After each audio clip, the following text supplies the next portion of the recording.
स्तुवंस्तस्य यशस्त्रिसन्धम् वन्दे गुरुश्रीचरणारविन्दम् आजानुलम्बितभुजौ कनकावदातौ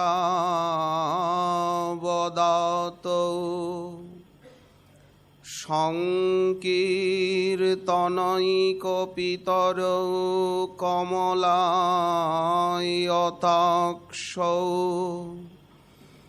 विश्वम्भरौ द्विजवरौ युगधर्मपालौ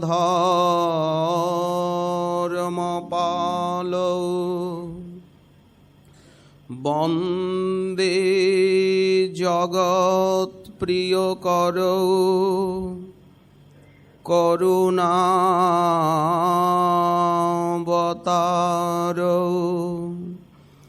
नमस्त्रिकालसत्ताय जगन्नाथसुताय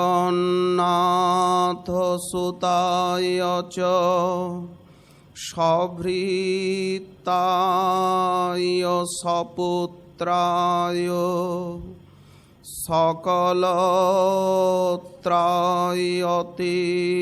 नमः बर्हापीराभिरामं मृगमदतिलकं कुण्डलाक्रान्तगण्डं कञ्जाक्षं कम्बुकण्ठं स्मितसुभगमुखं स्वाधरीनस्तवीनुं श्यामं शान्तं त्रिभङ्गं रविकरवसनं भूषितं वैजयन्ता वन्दे वृन्दावनस्थं युवतिशतवृतं ब्रह्मगोपालवेशं तप्तकाञ्चन गौराङ्गी राधे वृन्दावनेश्वरी वृषभानुसुते देवी त्वां नमामि हरिप्रिये मूकं करोति वाचालं पङ्गुं लङ्घयते गिरिं यत्कृपातमहं वन्दे परमानन्दमाधवं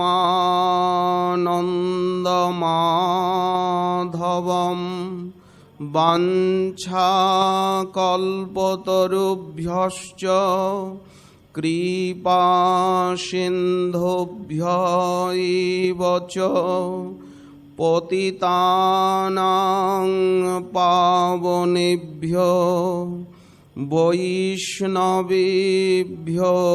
नमो नमः।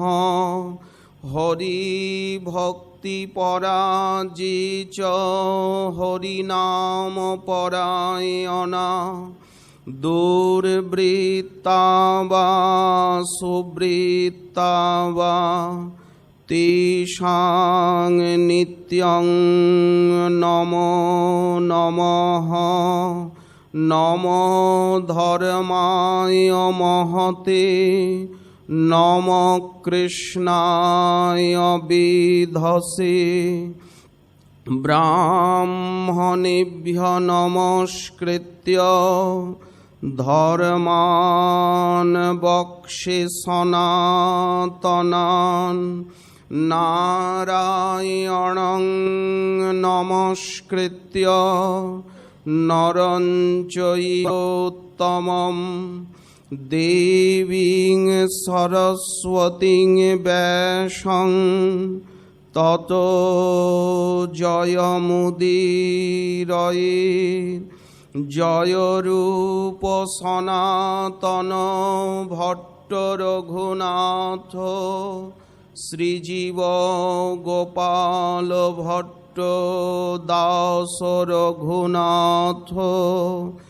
এই ছয় গোসাইর করি চরণ বন্দন। যাহা হইতে বিঘ্ন নাশ অভীষ্ট পূরণ। দুর্গমে পথিমেন্ধস্য স্খলৎপাদগতির্মোহ। সকৃপা যষ্ঠিদানেন সন্ত সন্ত্যবলম্বনম।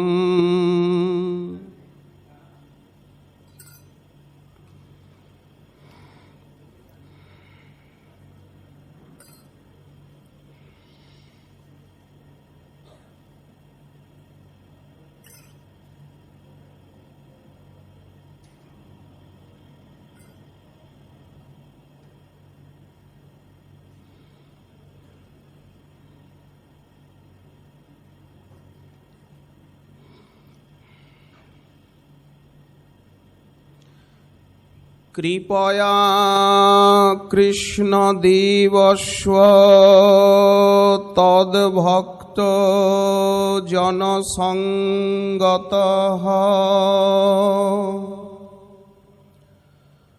ভক্তের মাহাত্ম্যমাকর্ণ্য তাম ইচ্ছন সদ্গুরুং ভজে।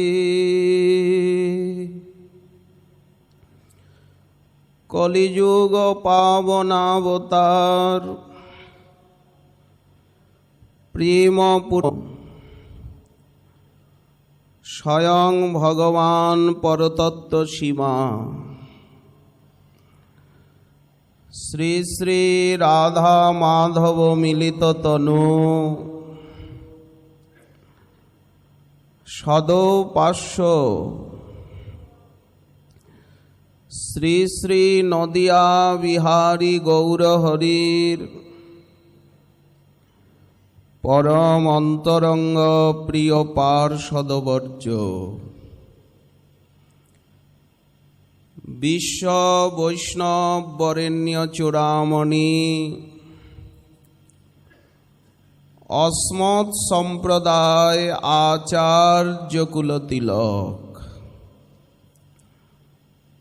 পরম প্রপূজ্য চরণ শ্রীল সনাতন গোস্বামী পাদ তার শ্রী শ্রী হরিভক্তি বিলাসে প্রথম বিলাস 28 সংখ্যক শ্লোকে সদ্গুরু পাদ পদ্মের ভজনের বিধি দিচ্ছেন। শ্রীল গোস্বামী চরণ বলছেন, কৃষ্ণ দেবস্য কৃপয়া, শ্রীকৃষ্ণের কৃপায় যদ্যপি কৃষ্ণ কৃপা প্রাপ্তির পিছনে ভক্তের কৃপাই মূল, আগে ভক্ত কৃপা পরে কৃষ্ণ কৃপা। কারণ কৃষ্ণ কৃপাটি সৎকৃপা বাহনা, সৎসঙ্গ বাহনা। তথাপি মহতের যে কৃপা, সেটি তো পরম্পরায় শ্রীকৃষ্ণেরই কৃপা। শ্রীকৃষ্ণ বহির্মুখ জীবকে উন্মুখ করবার জন্য নিজ কৃপা সেই ভক্ত আধারে গচ্ছিত রেখেছেন। ভক্তের হৃদয়ে রয়েছে ভক্তি মহারানী। সেই ভক্তি মহারানী ভক্তের চিত্তকে বিগলিত করছে। তখনই তো তিনি পরদুঃখ কাতর হয়ে জীবের দুরাবস্থা দেখে স্বপ্নস্থিত ব্যক্তির মতো, কেউ যেমন দুঃস্বপ্ন দেখছিল, তো এখন তার স্বপ্ন ভেঙে গেছে, তিনি জাগ্রত। তিনি যখন অপর ঘুমন্ত ব্যক্তির সেই দুঃস্বপ্ন দর্শনজনিত বেদনাটা দেখেন, তখন সেই নিজের অনুভূত দুঃখকে স্মরণ করে তাকে জাগাতে প্রয়াস পান। ঠিক সেই প্রকার ভক্ত মহানুভব তিনি বহির্মুখ জীবগণকে হরিকথা শুনিয়ে আর জাগাতে চান। এই জন্য ভক্ত তো কৃষ্ণ কৃপারই মূর্তি। আসলে তার হৃদয়ে বিদ্যমান যে ভক্তি, সেই ভক্তি মহারানী তো তাকে অবলম্বন করে জীবান্তরে সংক্রমিত হতে চান। এই মহতের কৃপার মূল হচ্ছে ভক্তি। ভক্তি তার চিত্তকে বিগলিত করে তাকে অপরের দুরাবস্থা দেখা মাত্র সেই দুঃখ দূরীকরণের নিমিত্ত ব্যগ্র করে। যদি এই সিদ্ধান্তই হয়, তাহলে মূলে তো কৃষ্ণ কৃপাই হলো পরম্পরায়। এই জন্য শ্রীল সনাতন গোস্বামী পাদ বলছেন যে শ্রীকৃষ্ণ দেবের কৃপায় তার ভক্তজনের সঙ্গ হতে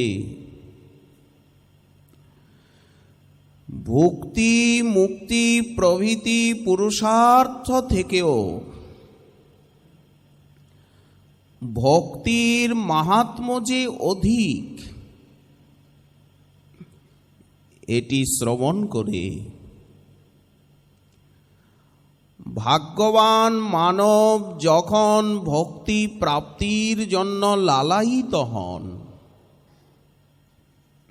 কি করে সেই ভক্তি পাওয়া যায়? তখন তিনি সদ্গুরুর ভজন করবেন। এখানে একটা কথা, যে যারা বিষয়াসক্ত ব্যক্তি, মাদৃশ জীব, তাদের ভক্তি সম্পর্কিত জ্ঞান যা কৃষ্ণ ভজনের পেছনে প্রেরক। আগে ভক্তির মহিমা জ্ঞান হবে, তবে তো তিনি ভক্তি প্রাপ্তি লালসায় সদ্গুরু সমীপে যাবেন, আকুলিত চিত্ত হবেন। তো ভক্তির মহিমা জ্ঞান বা নিজের দুরাবস্থার অনুভূতি তো অত্যন্ত দুর্ঘট। তাদের ভক্তি লাভের ইচ্ছা হবে কেন? প্রশ্ন হচ্ছে যে ভক্তি লাভের ইচ্ছাটা হবে কেন? ভজনের প্রয়োজনীয়তার উপলব্ধি বা হবে কেন? তার উত্তরে শ্রীল গোস্বামীপাদ বললেন যে দুঃখ তো কেউই চায় না। দার্শনিক চেতনার বা পরমার্থ জগতের দিকে যাওয়ার মূল প্রেরকই হচ্ছে জীবের আনন্দ লিপ্সা, সুখ লিপ্সা। কোন বিষয়ী ব্যক্তিও তো দুঃখ চান না। দুঃখের সমুদ্রের থেকে উত্তীর্ণ হওয়ার ইচ্ছায়ও যদি কেউ ভক্তির অভিলাষ করেন, তার পক্ষেও আসলে দুঃখ দূরীকরণ ভক্তির লক্ষ্য নয়, ওটা আনুষঙ্গিক। কিন্তু যদি তিনি দুঃখের হাত থেকে অব্যাহতি পাওয়ার নিমিত্ত ভক্তির অভিলাষ করেন, তার পক্ষেও তো সদ্গুরু আশ্রয়ের অপেক্ষা আছে।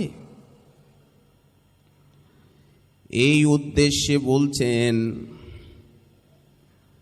যে পৃথিবীর যে দুঃখ সমূহ, শ্রীমদ্ ভগবদ গীতায় ভগবান বললেন দুঃখালয়ম অশাশ্বতম, অনিত্যম অশুভম লোকম। এই জগৎটা নাকি দুঃখেরই আলয়। যতটুকু যে সুখ আমরা জীবনে পাই, সেটা তো মেঘের ছায়ায় জুড়াবার মতো, সেটা তো ক্ষণিক, সেই স্বপ্নিক প্রতীতির মতো। স্বপ্ন তো ভেঙে যাবে, সেটা যেন অমাবস্যার মেঘ মেদুর রাত্রিতে আর নিভৃত বনানীর ভিতরে দামিনীর দমকের মতো। সেই মেঘাচ্ছন্ন রাত্রিতে অমাবস্যা, তাতে আবার জঙ্গল, বিদ্যুৎ আকাশের বুক চিরে যেমন পথিকের দৃষ্টি শক্তিকে কেড়ে নেয়, চোখে ধাঁধা লেগে যায়। যতটুকু বা উনি পাকদণ্ডি ধরে হাতড়ে সেই পিচ্ছল পথে চলছিলেন, সেই ক্ষণপ্রভার ক্ষণিক আলোক তার দৃষ্টি শক্তিকে যেন ক্ষণিকে অপহরণ করে নেয়। তেমনি এই জগতের সুখ বলে যা কিছু আমাদের বুদ্ধির মোহজনক। বেদবিদ তত্ত্ববিদ ব্রহ্মা সে কথাই বললেন ভাগবতী। তস্মাদিদং জগদশেষম অসৎস্বরূপম। কোনটায় হাত দেবেন? চলচ্চিত্র।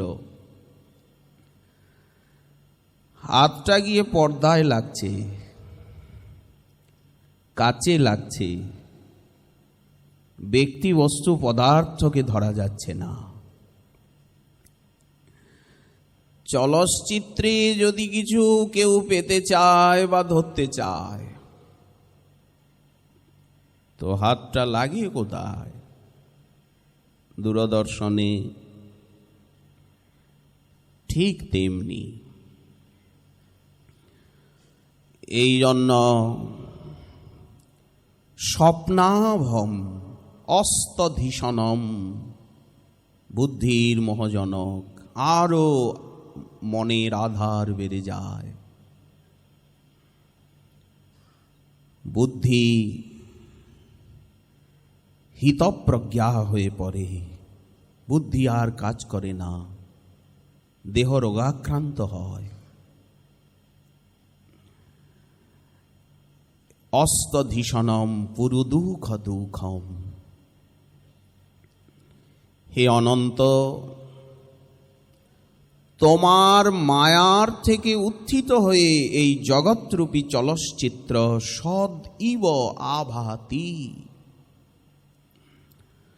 সদ বলে সত্য বলে মনে হচ্ছে, চিরস্থায়ী বলে, কিন্তু স্রোতের জলের মতো তো সরে সরে যাবে। এই পূর্ণিমার রাত্রি কদিন থাকবে? জগতের সব কিছুই সরে সরে যায়, চলমান, প্রবহমান। জগৎ শব্দের ব্যাকরণগত ব্যুৎপত্তি তো এই গচ্ছতি ইতি জগৎ। সব কিছু চলছে, কিন্তু তুমি এই রকম নও। তুমি কিন্তু জগতের থেকে সম্পূর্ণ ভিন্ন ধর্মী। একস্তমাত্মা পুরুষ পুরাণ।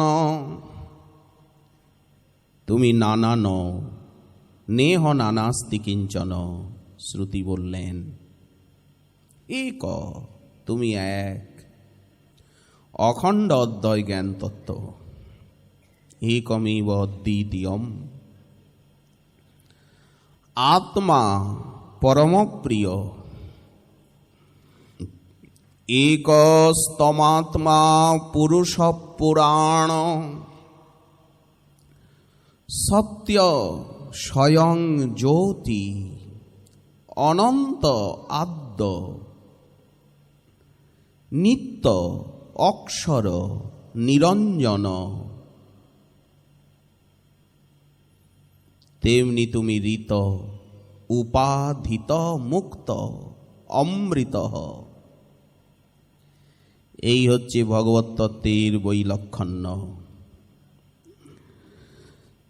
তো পৃথিবীতে যে দুঃখ সমূহ জীবকুল নিরন্তর ভোগ করছে, মৃত্যুর পরেও লোকান্তরে গিয়ে যে নরকাদি ক্লেশ, যে যাতনা, কোথায় যে যাব তা তো জানি না, কি যে হবে। শাস্ত্রের থেকে এই সমস্ত রহস্য যিনি শ্রবণ করেছেন, তখন এই দুঃখ শ্রেণীর হাত থেকে উদ্ধার পাওয়ার নিমিত্ত তার অন্তরে একটা ব্যাকুলতা জেগেছে, বা জাগা কর্তব্য।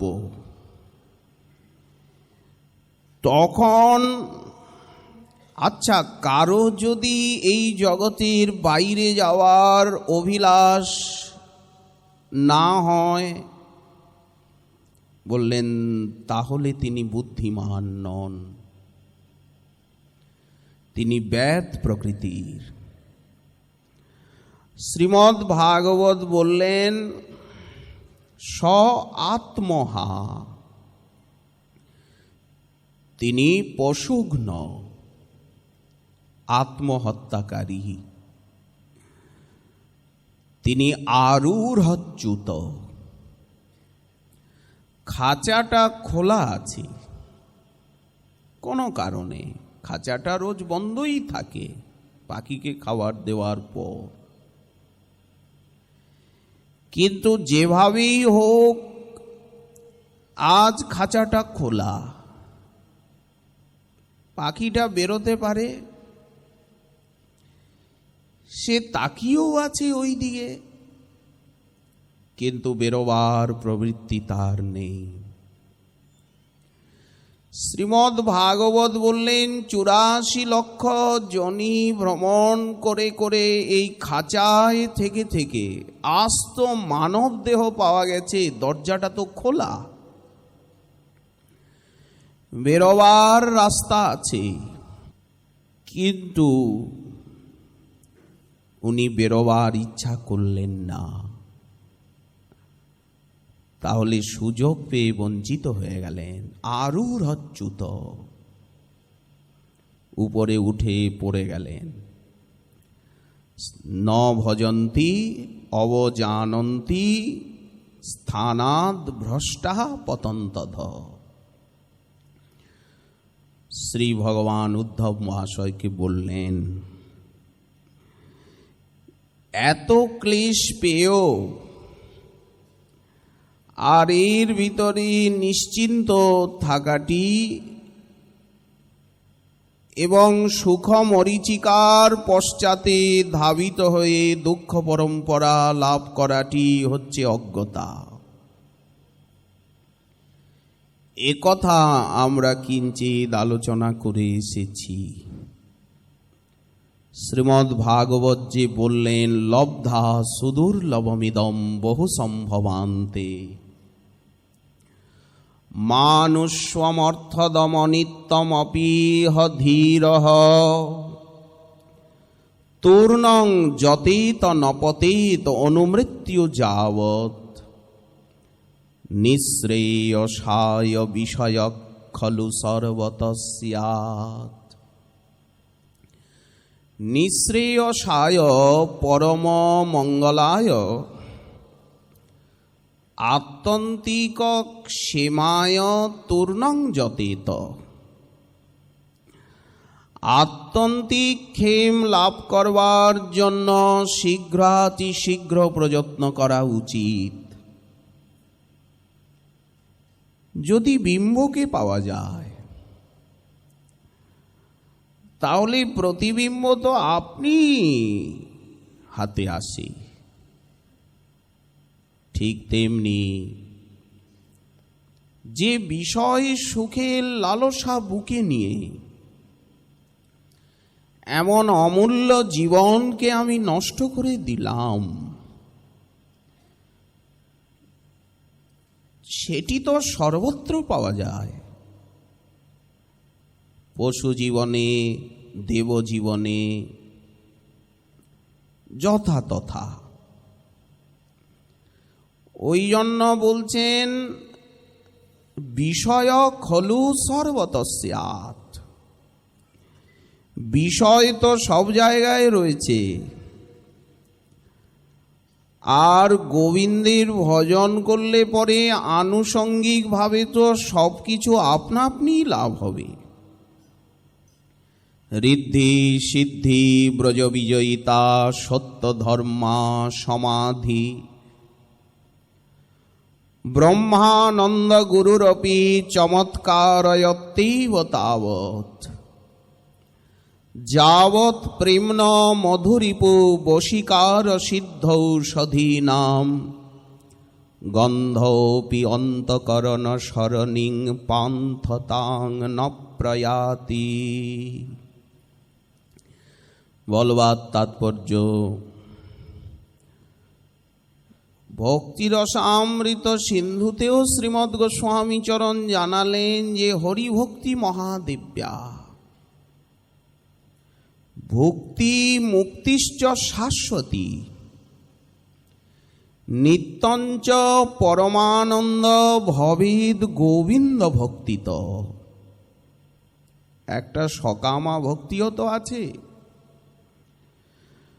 চট করে তো মানুষ নিষ্কাম হতে পারে না, সেটা সম্ভবও নয়। কামনা বাসনা নিয়ে জন্ম,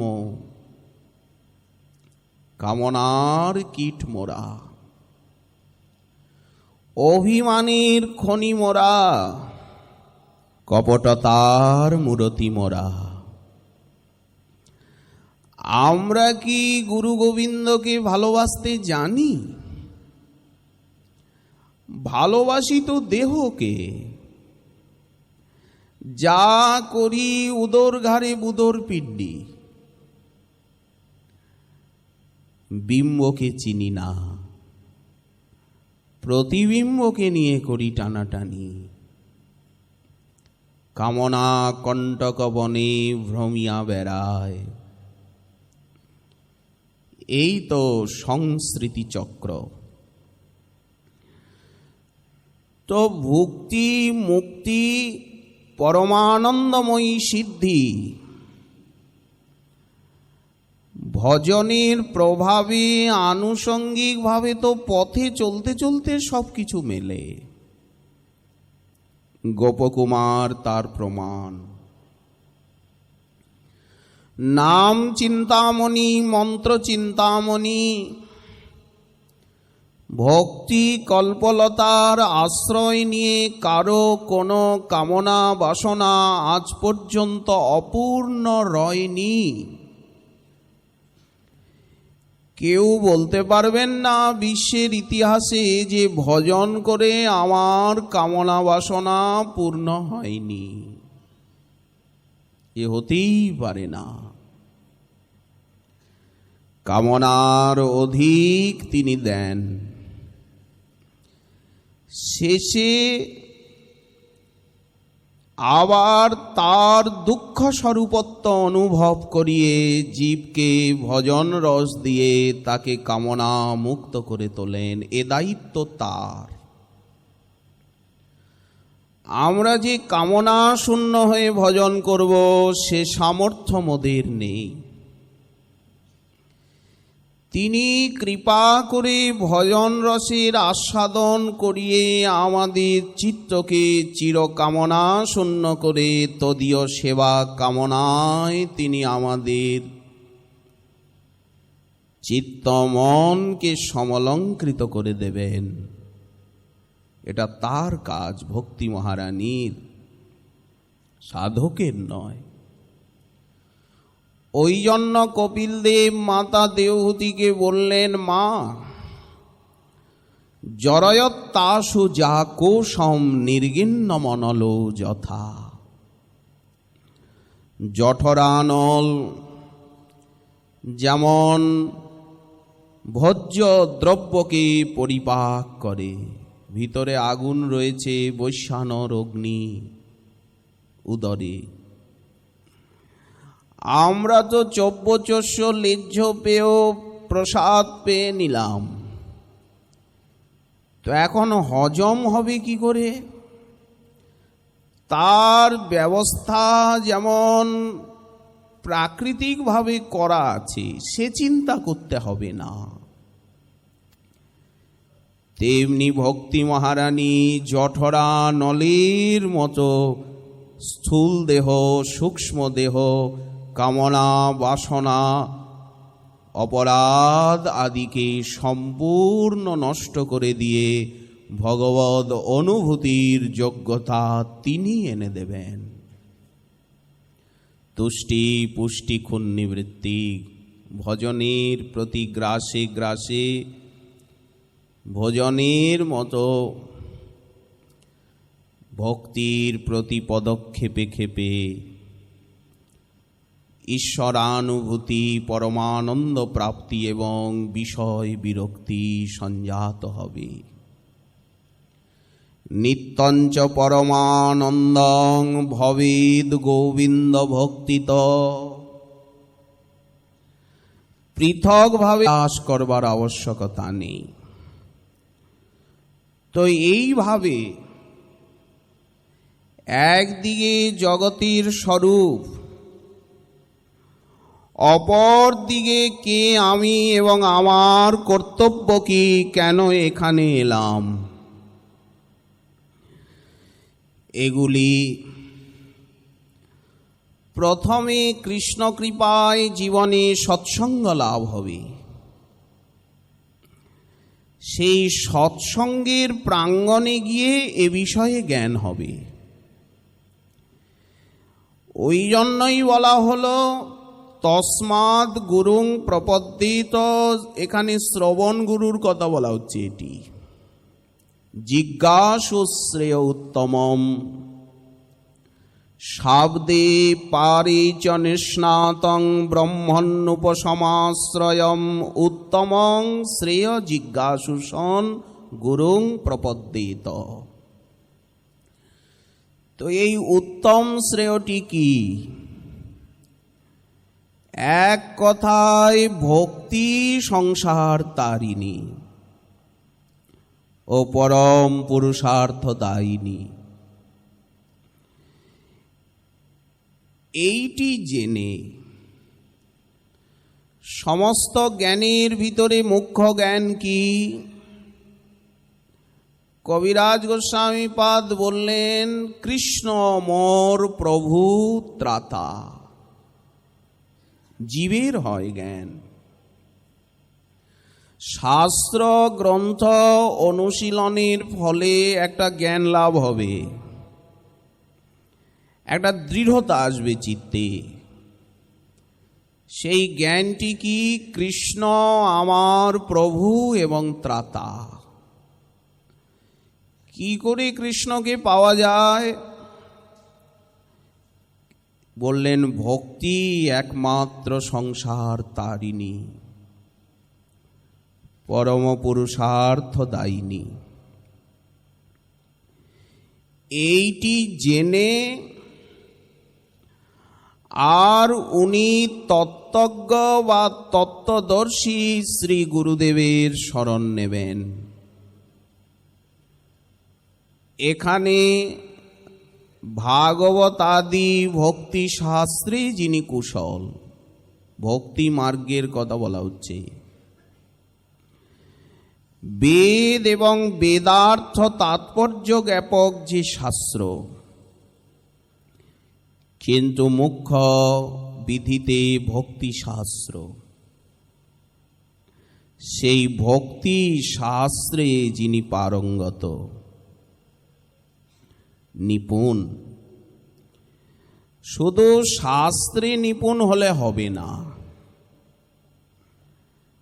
চিনির বস্তা সারাদিন গর্ধব বইছে,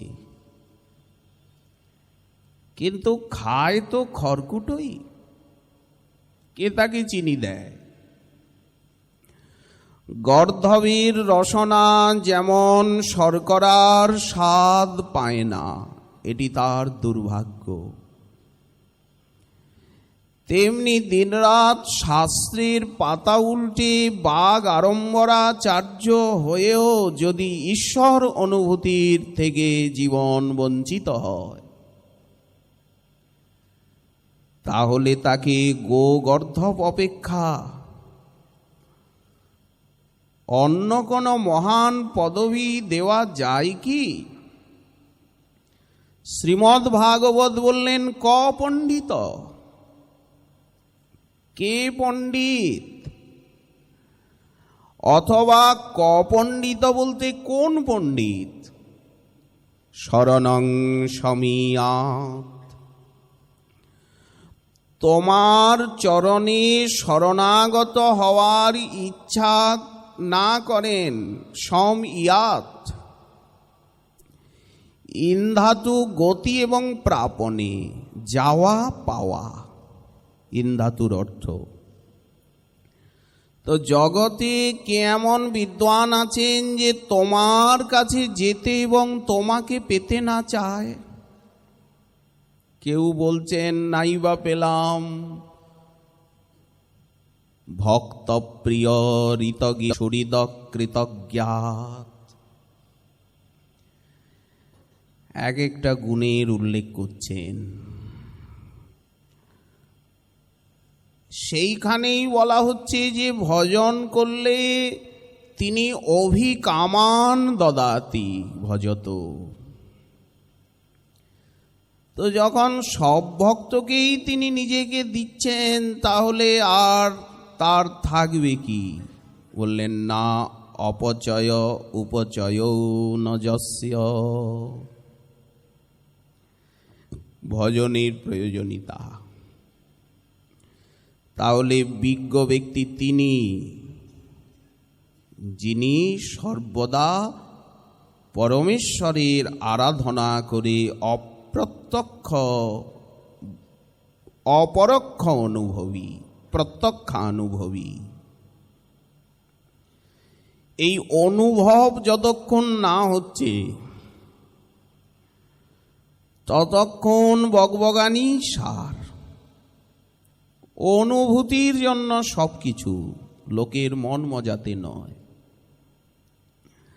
শাস্ত্র অনুশীলন শ্রবণ কীর্তন সেই এক বিন্দু অনুভব পাওয়ার জন্য। তো যিনি গুরুদেব হবেন তিনি সেই অপরোক্ষ অনুভবী হবেন, প্রত্যক্ষানুভবী। আচ্ছা, তিনি যদি তত্ত্বজ্ঞ না হন কি ক্ষতি? ওই জন্য দেখবেন ভক্তিরসামৃত সিন্ধুতে উত্তম অধিকারী কাকে বলা হয়েছে? শাস্ত্রযুক্তে সুনিপুণ।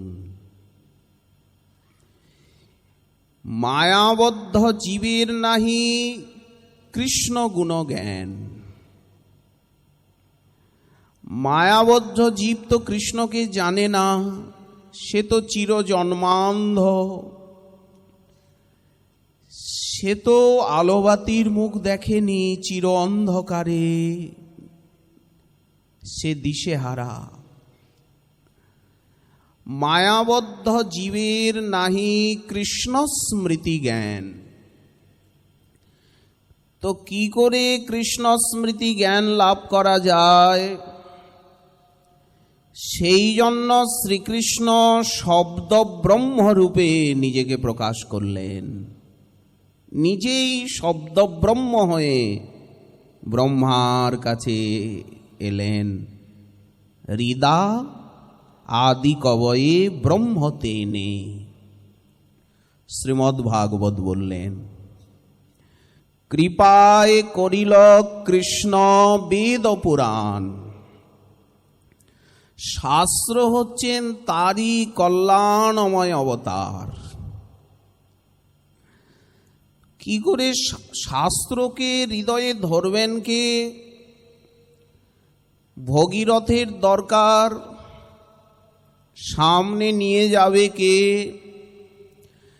কার প্রেরণায় গঙ্গা দেবী দুলোকের থেকে ভূলোকে আসবেন, তাকে ধরবেই গঙ্গাধর চাই।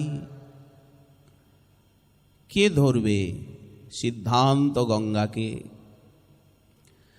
কার আকর্ষণে তিনি এগিয়ে যাবেন? এই জন্য সাধু রূপে তিনি নিজেকে প্রকাশ করলেন, গুরু রূপে বিতরক হলেন। সেই অখণ্ড অদ্বয় জ্ঞান তত্ত্ব, সর্বময় সর্ববিভূ প্রভু। সাধু এই জন্য তিনকে সামনে আনা হলো, একে হবে না। সাধু গুরু। সাধু হচ্ছেন সেই ভক্ত ভাগবত, গ্রন্থ ভাগবতকে হৃদয়ে ধারণ করলেন, ভক্তি গঙ্গার ধারক। এবার বিতরণ ভগীরথের প্রার্থনায় ভগবতী ভাগীরথী এগিয়ে গিয়ে চলছেন। বিতরক হলেন শ্রী গুরুদেব। দিচ্ছেন কি? না এই চিদ্রস, চিদ বিজ্ঞান। সাধু শাস্ত্র গুরু রূপে সম্বিৎসার বিতরণ, তার ভিতরে লাদিনী বৃত্তির আগমন চিত্তরূপী পাত্রে। সাধু গুরু শাস্ত্র রূপে একা হবে না, এই প্রক্রিয়া আপনা জানান। কি জানান? তিনিই জানাচ্ছেন, তিনিই দেওয়াচ্ছেন, কিন্তু এই পদ্ধতিতে কৃষ্ণমর প্রভু ত্রাতা জীবের হয় জ্ঞান। এই অখণ্ড অদ্বয় জ্ঞান তত্ত্বের অনুভবের সরণি। কৃষ্ণে ভগবত্তা বুদ্ধি সম্বিতের সার। জ্ঞান তো অনেক কিছুরই আছে, লৌকিক পারমার্থিক ভেদে। পারমার্থিক জ্ঞানের ভিতরেও আবার ব্রহ্মজ্ঞান, পরমাত্মা জ্ঞান, ভগবত তত্ত্বের জ্ঞান, এটিও পূর্ণ নয়। স্বয়ং ভগবান বিষয়ক জ্ঞানই হচ্ছে চিদ্রাজ্যে পূর্ণতম জ্ঞান। ওই জন্য বলা হলো কৃষ্ণে ভগবত্তা বুদ্ধি। যতক্ষণ শ্রীকৃষ্ণ অখণ্ড অদ্বয় জ্ঞান তত্ত্ব, অশেষ সৌন্দর্য মাধুর্য নিকেতন স্বরূপ ঐশ্বর্য মাধুর্যে তিনি পূর্ণতম, এই বিষয়ে যে পূর্ণ জ্ঞান সেটি হচ্ছে সম্বিৎসার। ভক্তি মহারানীকে বলা হলো সম্বিৎসার লাদিনী। তো সেই সম্বিৎসারের বিবৃতি কি? কৃষ্ণে ভগবত্তা বুদ্ধি সম্বিতের সার। তো যখন শ্রীকৃষ্ণের প্রতি ভগবত্তার জ্ঞান হয়ে গেল, তখন সৃষ্টিলীলা, সংসার লীলা, নিত্যলীলা, শ্রীকৃষ্ণের ত্রিশক্তি এবং সেই ত্রিশক্তির যে খেলা উনি বুঝে নিলেন। কৃষ্ণের অনন্ত শক্তি, তাতে তিন প্রধান: জীব শক্তি, মায়া শক্তি, চিৎ শক্তি না। সেই স্বরূপ শক্তি নাম। তার ভিতরে অন্তরঙ্গা বহিরঙ্গা তটস্থা কহি যারে। অন্তরঙ্গা স্বরূপ শক্তি সবার উপরে। এগুলি শ্রবণ করতে করতে স্বাভাবিকভাবে এই জ্ঞানগুলি লাভ হবে। সেই যে স্বরূপ শক্তি, আনন্দাংশে লাদিনী, চিদংশে সম্বিদ, যারে জ্ঞান করি মানি, এই যে ত্রিশক্তি এসে গেল ত্রধীশের, সদংশে সন্দিনী।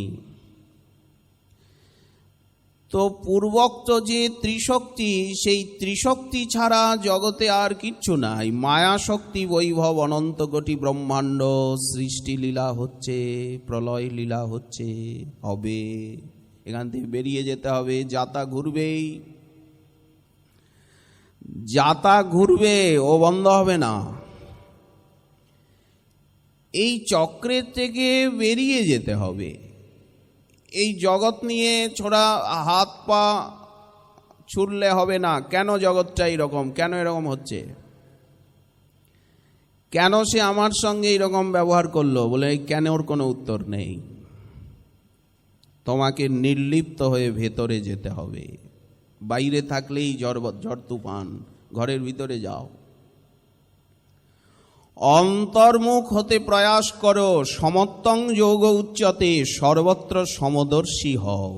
তুল্য নিন্দা স্তুতির মৌনী। কেন আমাকে নিন্দা করলো, আমার অপমান করলো কেন সেদিন? বলেন কেন, ওর কোনো উত্তর নেই। তুল্য নিন্দা স্তুতির মৌনী সন্তুষ্ট জিন কিনচিত অনিকেত স্থিরমতি ভক্তিমান মে প্রিয় নরহ। শ্রীমদ্ ভগবদ গীতা সেই শিক্ষা দেবে কি করে এখানের থেকেও জগতের থেকেও জগদাতীত হওয়া যায়। দেহস্থ হয়েও দেহ কারাগারের বাইরে কি করে যাওয়া যায়। যায় না এমন নয়, মহাপুরুষগণ গিয়েছেন, যাওয়ার ইঙ্গিত দিচ্ছেন শাস্ত্রে। তো গুরুদেব যার চরণে শরণ নেব বা যার কাছে হরিকথা আদি শ্রবণ করব, সঙ্গ করব, তিনি যদি শাস্ত্রযুক্তে সুনিপুণ দৃঢ় শ্রদ্ধা যা এই লক্ষণ বিশিষ্ট না হন, উত্তম অধিকারী সেই তারয়ে সংসার।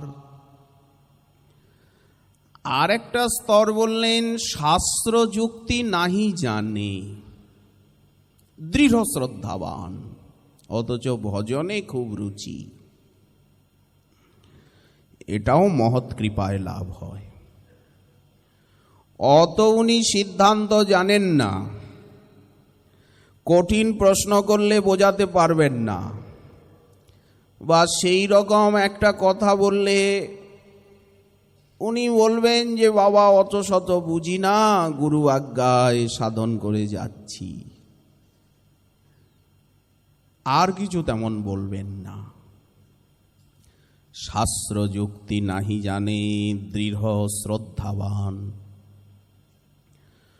মধ্যম অধিকারী সেই মহাভাগ্যবান। তাকেও মহাভাগ্যবান বলা হলো। এই পথে আসাটাই তো চরম ভাগ্যের কথা। কজন আসে, কজন আসে? শ্রী ভগবান বললেন মনুষ্যানাং সহস্রেষু। এখানে বহু বচন, সহস্র শব্দটা তো এক বচন, বহু বচন দিলেন কেন?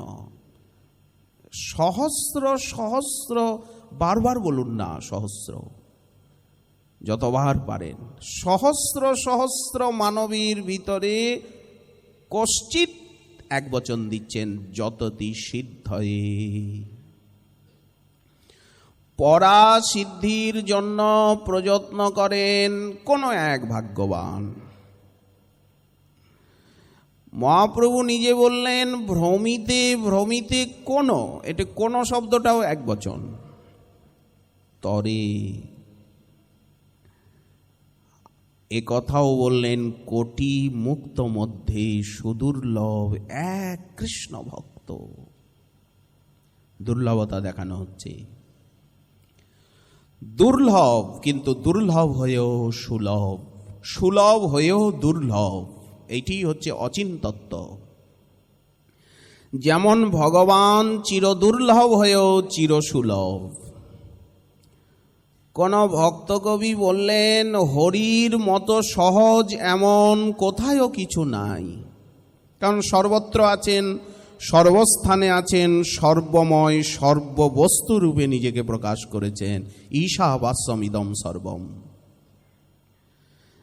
তাহলে তিনি সহজতম। এই জগতের অর্থ সম্মান দেহ সুখের মতো উনি দুর্লভ নন, উনি তদপেক্ষা অনেকানেক সুলভ। হরির মতো সহজ এমন কোথায়ও কিছুই নাই। একবার মাত্র তাহারেই পাওয়া যায়। যদি কেউ চায় আমি তোমাকে চাই, কিন্তু এ কথা তো বলতে পারি না, মুখ দিয়ে বেরোয় না, বেরোলেও সেটি গানই হয়ে যায়, মনোরঞ্জনের, হৃদয়ের সঙ্গীত হয় না। চাহিবার মতো বারেক চাহিলেই তাহারে পাওয়া যায়। কৃষ্ণ আমি তোমার হইলাম যদি কেহ বলে একবার, ভববন্ধ হইতে কৃষ্ণ তারে করেন পার। বারবার বলতে হয় না। বললেন, একবার যদি কৃষ্ণায় নম বলে কেউ তাকে প্রণাম করে, প্রণতি মাত্র বশং ভজাম, প্রণামটুকু করলেই তিনি বশীভূত হয়ে যান। এক পত্র তুলসী দিলে তো আর কথাই নেই, নিজেকে বিক্রি করে দেন। এক রাত্রি বৃন্দাবন ধামে বাস করলেই চিত্তে পরাভক্তির উদয় হয় ধামের অচিন্ত শক্তিতে।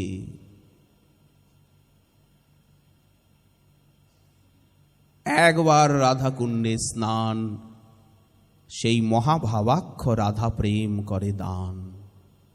এখানে এক এক শব্দ রয়েছে, এক কৃষ্ণ নাম, সর্ব পাপনাশ। অনন্ত জন্মের পাপরূপী তুলার পর্বতে আগুন লেগে গেল যখনই সে কৃষ্ণ বলল। তুলার পাহাড়, পাপ রাশিকে বলা হলো তুলার পাহাড়, আগুন লেগে গেছে। ওই যে এক কৃষ্ণ নাম উনি উচ্চারণ করেছেন। কাষ্ঠ রাশি যতই ঢের হোক না কেন, আগুনের কাছে কি? ভস্ম স্বাদ কুরুতে তথা, এখানে সাকল্যে সাথী প্রত্যয়। অন্ধকারটা যতই নিবিড় হোক, সূর্যের কাছে কি? কোটি বছরের আধার গুহার অন্ধতম, সন্তম, অন্ধতম। কিন্তু আলোকের কাছে অন্ধকারের কি মূল্য? 1 কোটি বছরের গুহার অন্ধকার, হিমালয় পর্বতের গুহার অন্ধকার, ওখানে কোটি বছরও আলো যায় না। কি হলো তাতে? আলোটা ফেলুন না, বাতির টর্চ লাইটটা জ্বালান। ঠিক তেমনি এক কৃষ্ণ নাম করে সর্ব পাপ নাশ। এখানে সর্ব বলতে অনন্ত জন্মের তুলার পর্বত। প্রেমের কারণ যে সাধন ভক্তি, যে সাধন ভক্তির অনন্ত মহিমা,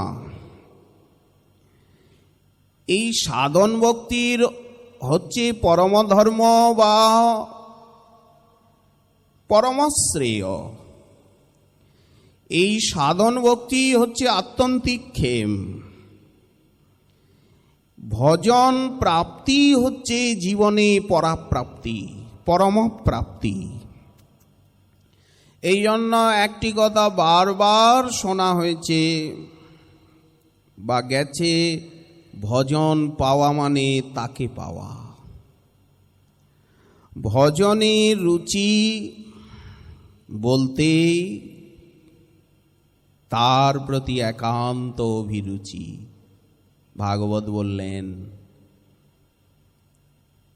তো ভক্তি তো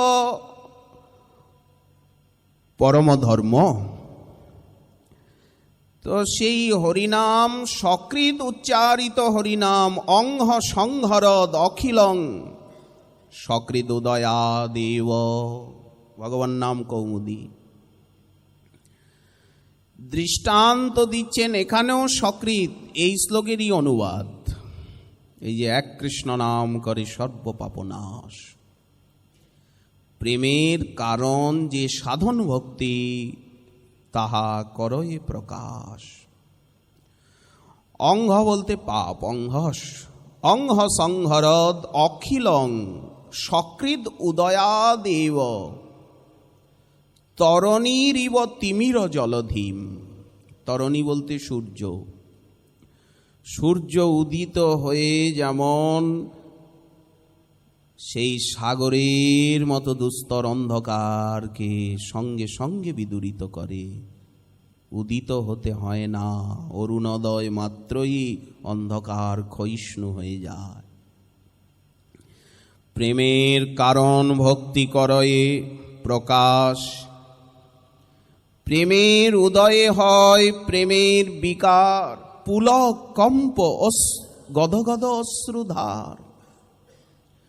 হরিনাম করতে করতে দেহ পুলকিত হচ্ছে, চোখে জল আসছে, ভিতর থেকে কান্না আসছে। কেন কাঁদেন বলে তা বলতে পারবো না।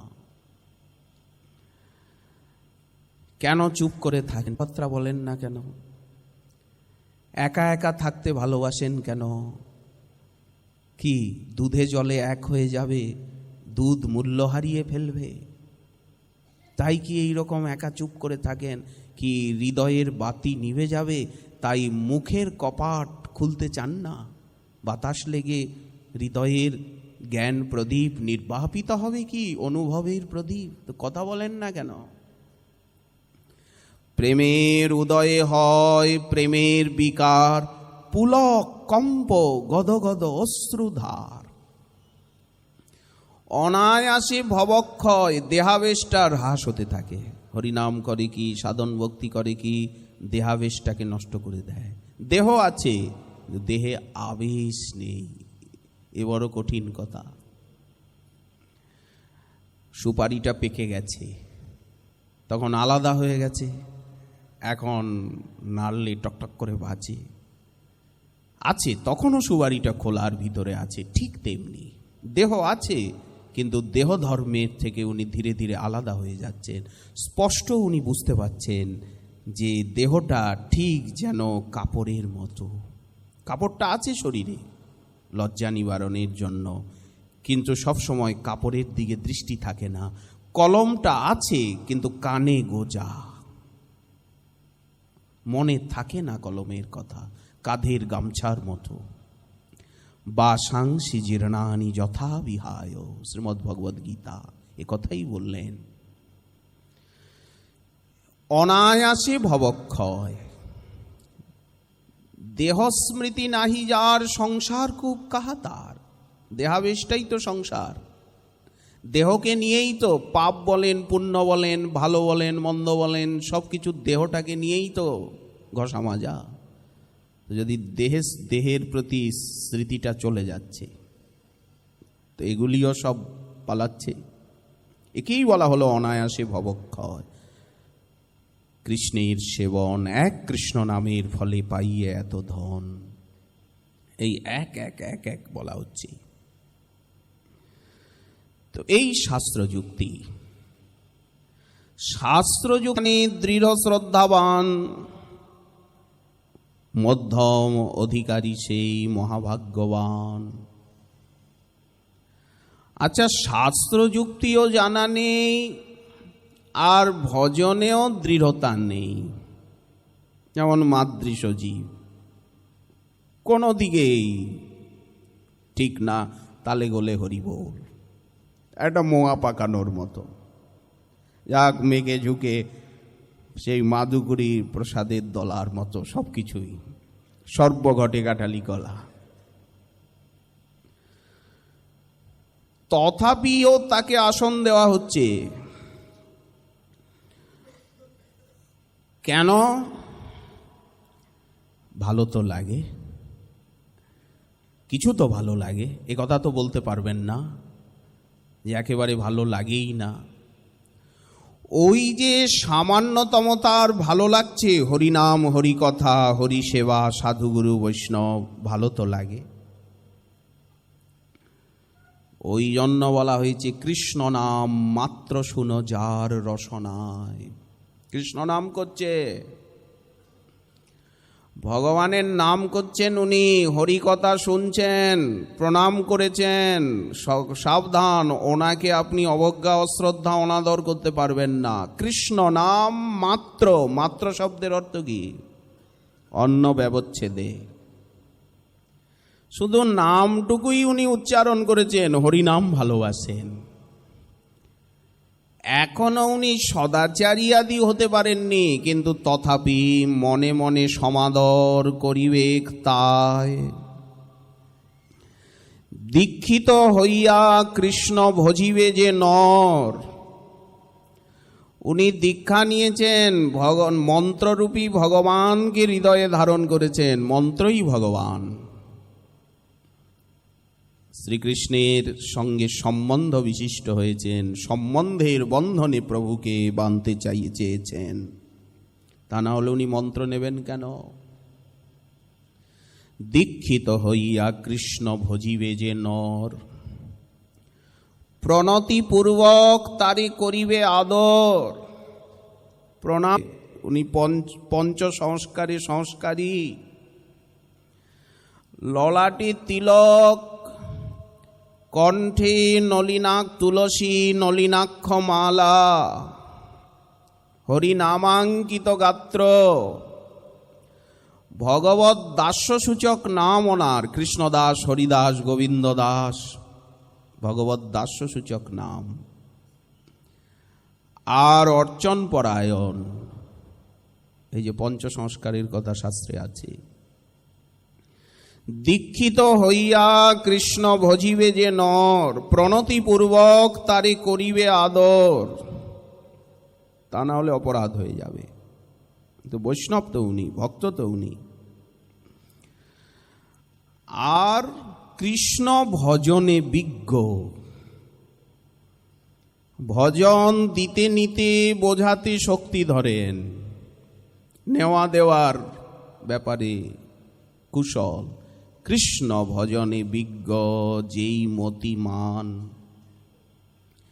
সেবা করি তার সদা করহ সম্মান। সেবা করলে তার শক্তিটা সঞ্চার হয়ে যাবে ভিতরে। সেবার কথা যে বলা হচ্ছে, সেবা করলে তার মনটা আপনার মনের ভিতরে এসে মিশে যাবে। তার কাছে যাবেন, তার মন আপনার মনের উপরে প্রতিবিম্ব ফেলাবে। তার শক্তি অলৌকিকভাবে, তার অনুভূতি, জ্ঞান, সাধন আপনার ভিতরে প্রবেশ করবে। আপনার অলক্ষ্যে তার মন বুদ্ধি আপনার মন বুদ্ধির সঙ্গে এসে মিশে যাবে। ওই জন্য বলা হলো, বৈষ্ণবের সঙ্গ করি, বৈষ্ণবের অঙ্গ হেরি, শ্রদ্ধান্বিত শ্রবণ কীর্তন। এই জন্যই বলা হলো বৈষ্ণব সঙ্গেতে মন, সজাতীয় সঙ্গ, সযূথে বিদ্যমান হওয়া, আনন্দিত অনুক্ষণ, সদা হয় কৃষ্ণ পর সঙ্গ। ভক্ত সঙ্গে যে কত আনন্দ, কত আকাঙ্ক্ষিত। নাম হরিকথা তো একা একাও আপনি ঘরে বসে গ্রন্থ পড়ুন, হরিনাম করুন, ভালোই তো লাগবে। কিন্তু ভক্ত সঙ্গে শ্রবণ কীর্তনের আনন্দ বিশেষ বৈশিষ্ট্যপূর্ণ। ওর সঙ্গে একাকী ভজন অনুশীলনের কোনো তুলনাই হতে পারে না। শক্তি পাওয়া যাবে না। এই জন্য শ্রবণ কীর্তন বলতে শক্তি লাভ, শক্তির সেখানে বিচ্ছুরণ, প্রকাশন। তবে তো চিত্তটা আনন্দিত হচ্ছে, সেখানে লাদিনী বৃত্তি নিক্ষিপ্যমানা হচ্ছেন, সেখানে সম্বিত সার উদিত হচ্ছেন। এই শ্রবণ কীর্তন সাধনা। সদা হয় কৃষ্ণ পর সঙ্গ। দীন নরোত্তম কান্দে, হিয়ায় ধৈর্য নাহি বান্ধে। কেন? মোর দশা কেন হইল ভঙ্গ? আমি কেন সৎসঙ্গের থেকে বঞ্চিত হয়ে পড়ে গেলাম এই মরুভূমিতে একাকী?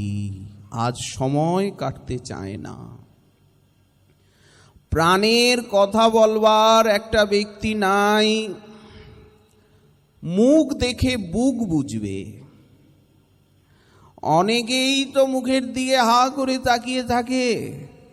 কি রূপসী দেখে? কি দেখে? দৈহিক সৌন্দর্যই কি দেখে? কিন্তু মুখ দেখে ভিতরের বুক বুঝবে, এমন ব্যক্তি পেলাম না।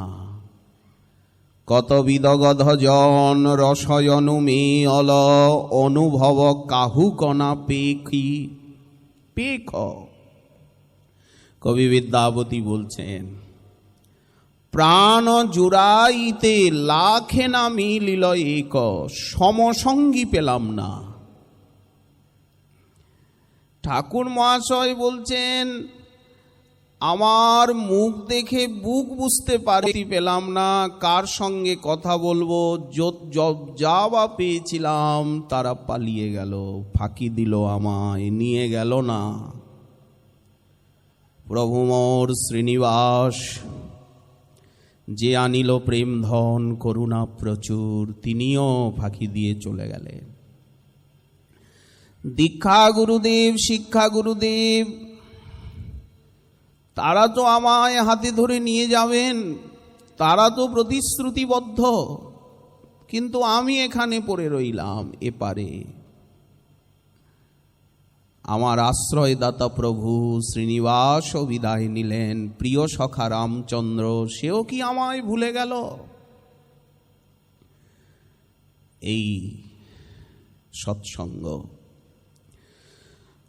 সনাতন গোস্বামীপাদ বলছেন, কৃষ্ণ কৃপায় সেই সৎসঙ্গের প্রাঙ্গণে এসে সাধন ভক্তির মহামহিমা যিনি অবগত হয়েছেন, যে সাধন ভক্তি পরম ধর্ম,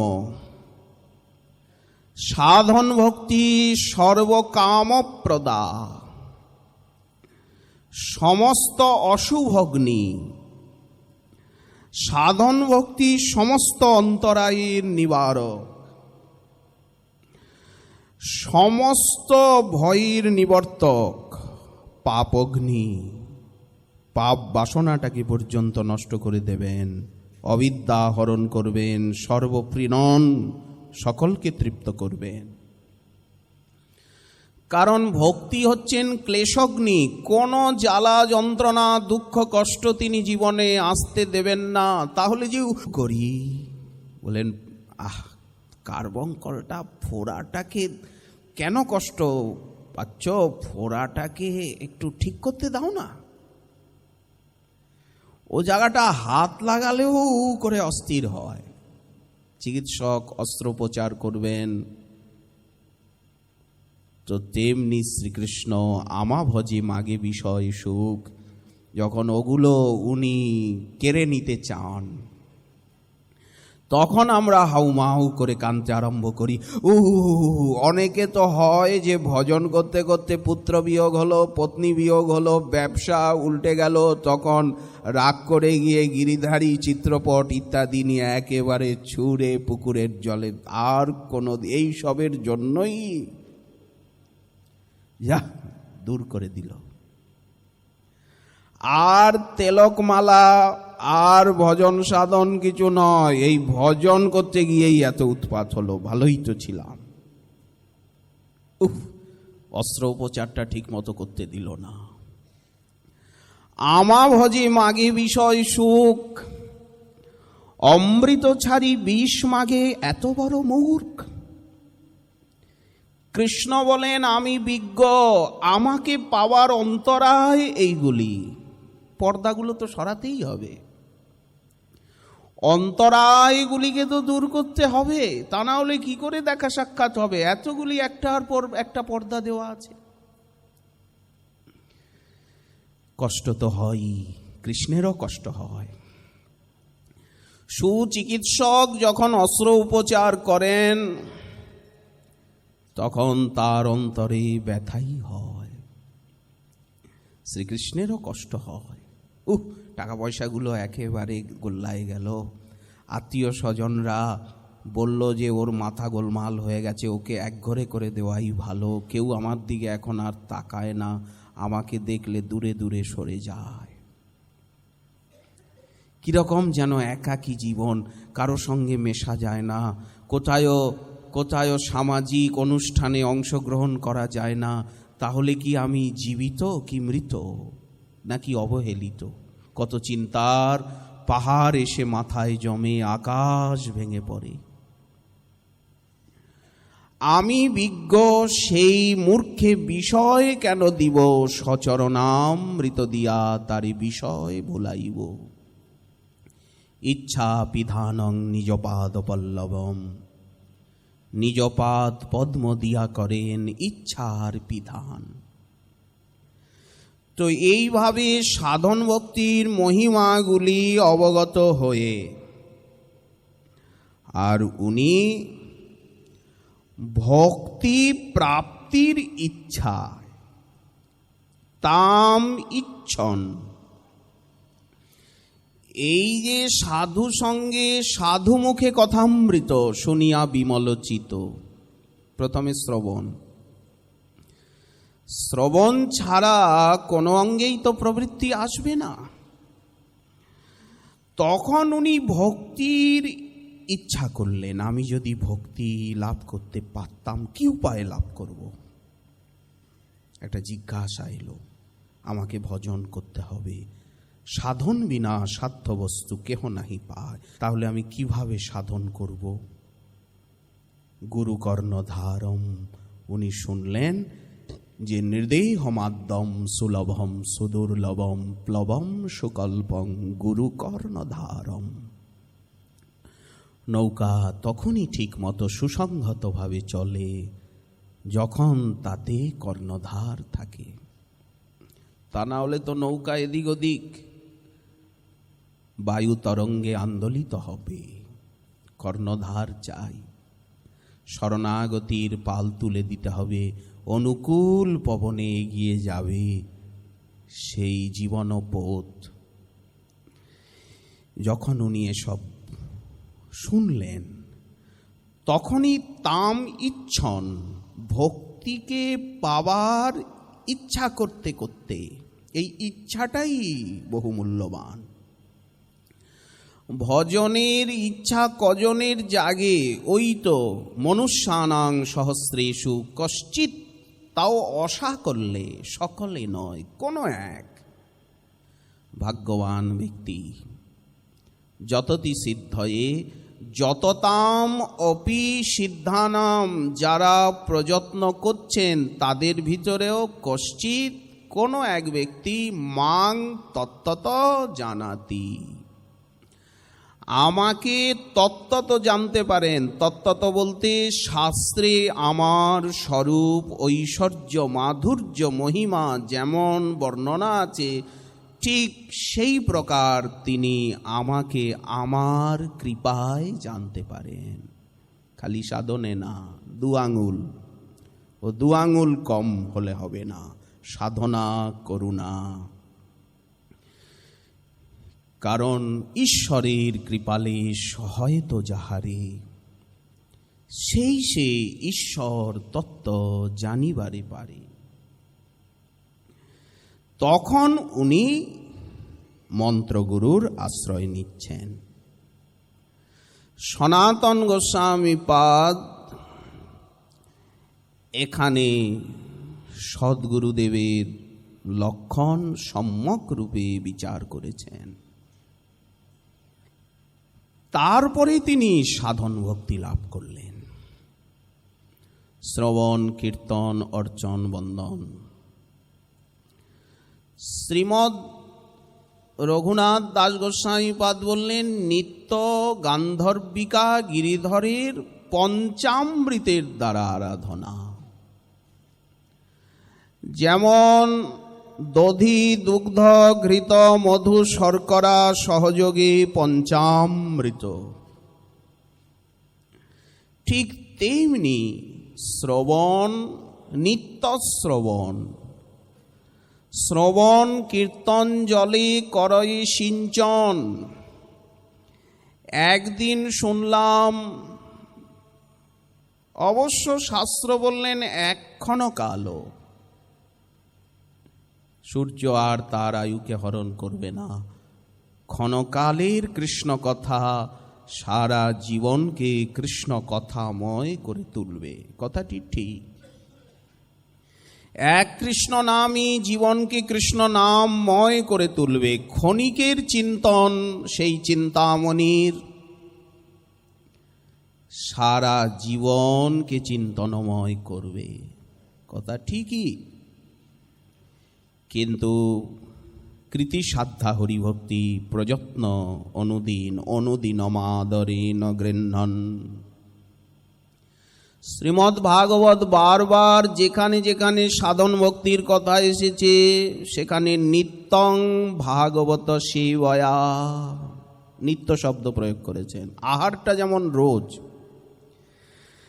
একশের চালের অন্নপ্রসাদ পেয়ে আর দাঁতে দাঁত লাগিয়ে 3-4 দিন কাটিয়ে দিলাম, বা আগের দিনের বিধবারা করতো কি, সারা দিন এটা সেটা করে ঘুর করে এইবার তৃতীয় প্রহরে 2 সের চালের ভাত একবারে গিলে নিলেন।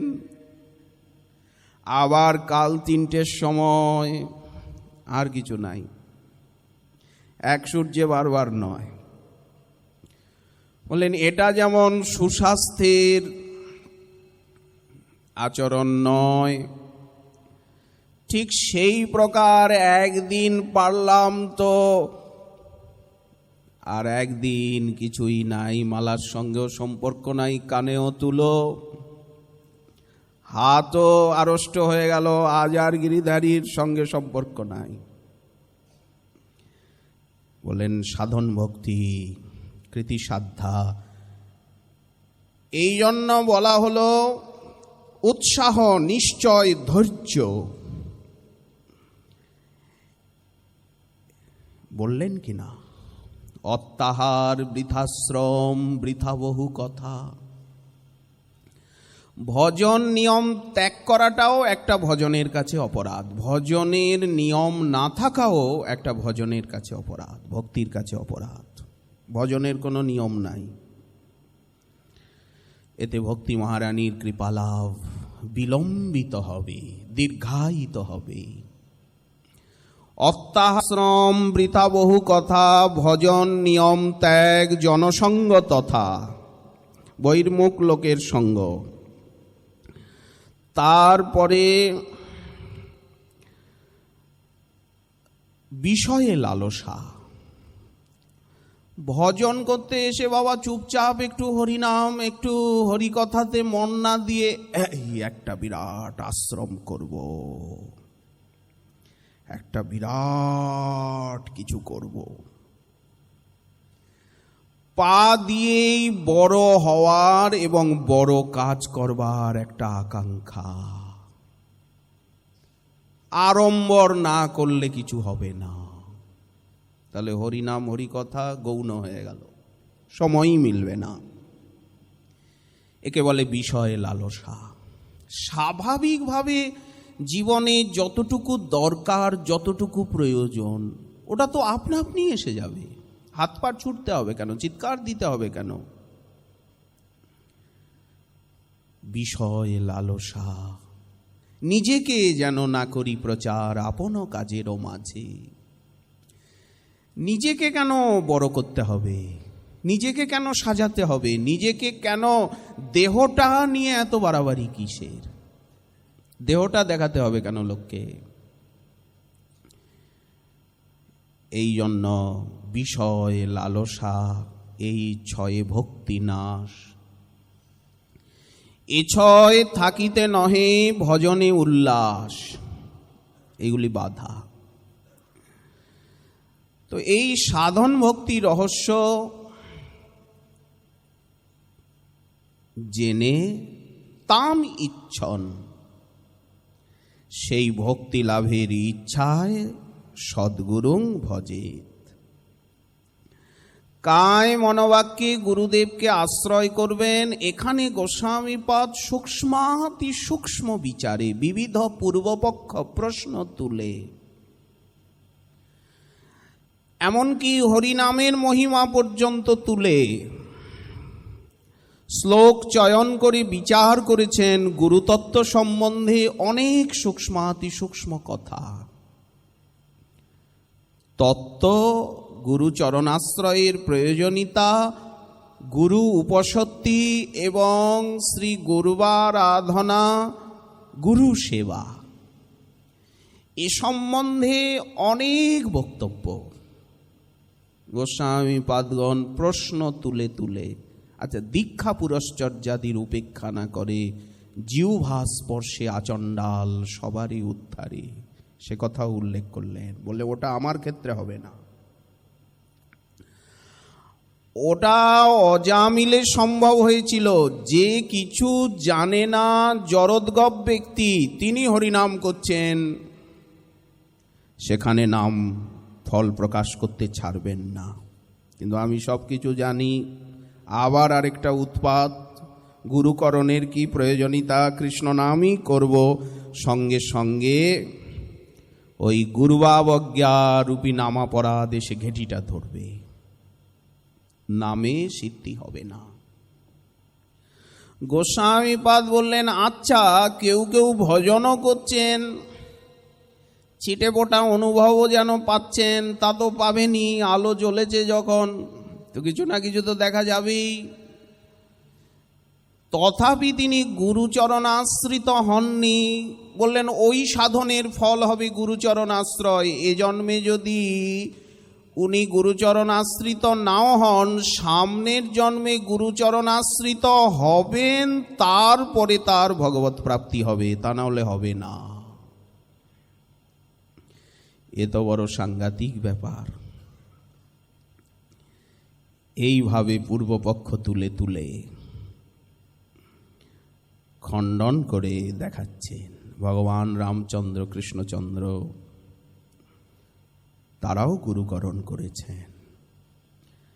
জগৎগুরু মহাপ্রভু আচার্য পাদগণ, তারাও এই আদর্শ শিক্ষা দিয়েছেন। আচ্ছা, কেউ কেউ আবার বললেন যে বৃহৎ ভাগবতামৃতে তো নামেরই মহিমা সর্বোপরি করা হয়েছে, কলিযুগ নামেরই যুগ, তো হরিনাম নিলেই তো হলো, আবার এই একটা মন্ত্রের ঝঞ্ঝাট, নিরঙ্কুশ সাধনা। বললেন না, মন্ত্রে ত্রিবিধ শক্তি বিদ্যমান। এক সম্বন্ধ শক্তি, এক শব্দ শক্তি, এক ঋষি দত্ত শক্তি, সূক্ষ্মাতি সূক্ষ্ম এইসব বিচার। ঋষিগণ মন্ত্রদ্রষ্টা হয়ে সেই নিত্য অপৌরুষেয় শব্দব্রহ্ম স্বরূপ মন্ত্রকে পেয়েছেন। তো সেখানে ঋষি দত্ত শক্তি, প্রতি মন্ত্রের ঋষি বিদ্যমান। শব্দ শক্তি, ওই যে স্বাহা স্বাধা বৌষট, এই যে শব্দগুলি, তার একটা নিজস্ব শক্তি আছে। স্বাহা স্বাধা, তার একটা শক্তি রয়েছে। আর একটা রয়েছে মন্ত্রের দ্বারা ভগবানের সঙ্গে সম্বন্ধ হয়, সেই সম্বন্ধ শক্তি।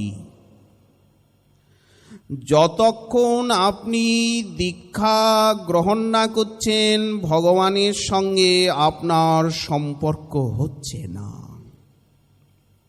এই ত্রিবিধ শক্তি মন্ত্রে বিদ্যমান। আরেকটা কথা, যে অদীক্ষিত ব্যক্তির অর্চনে অধিকার নেই, তিনি অর্চন করতে পারবেন না। নাইবা করলাম অর্চন, ঠাকুর সেবা নাইবা করলাম, হরিনাম করলেই সব হবে। বলেন না,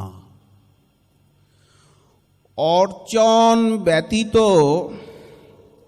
সম্যক সদাচারের সিদ্ধি হবে না। দেহদৈহিক যে কদর্য ব্যবহার, সেগুলি দূর হবে না। ঠাকুর সেবা করতে গেলে স্নান করতে হবে, শৌচাচার পরায়ণ হতে হবে, এটা ভোগ লাগে না, ওটা ভোগ লাগে না, নানা ঝঞ্ঝাট এসে গেল, তাহলে তো অপ্রসাদী কিছু মুখে দিতে পারছি না। এই এসে গেল ঝামেলা, যে গালে কি দেব। তখন বলে এটা গালে দিতে পারবে না, ওটা গালে দিতে পারবে না, অপ্রসাদী গালে দিতে পারবে না। এই দেখুন আহার সংকোচ। স্বভাবতই উচ্ছৃঙ্খল মানবের যে রসনা, জিত এই রসে, এইবার রসনার উপরে এসে গেল চাপ। আগে কত কিছু গালে দিতাম, জীব চলছেই, এখন আর গালে দেওয়ার ব্যাপারটা অনেকটা কমতে আরম্ভ করলো।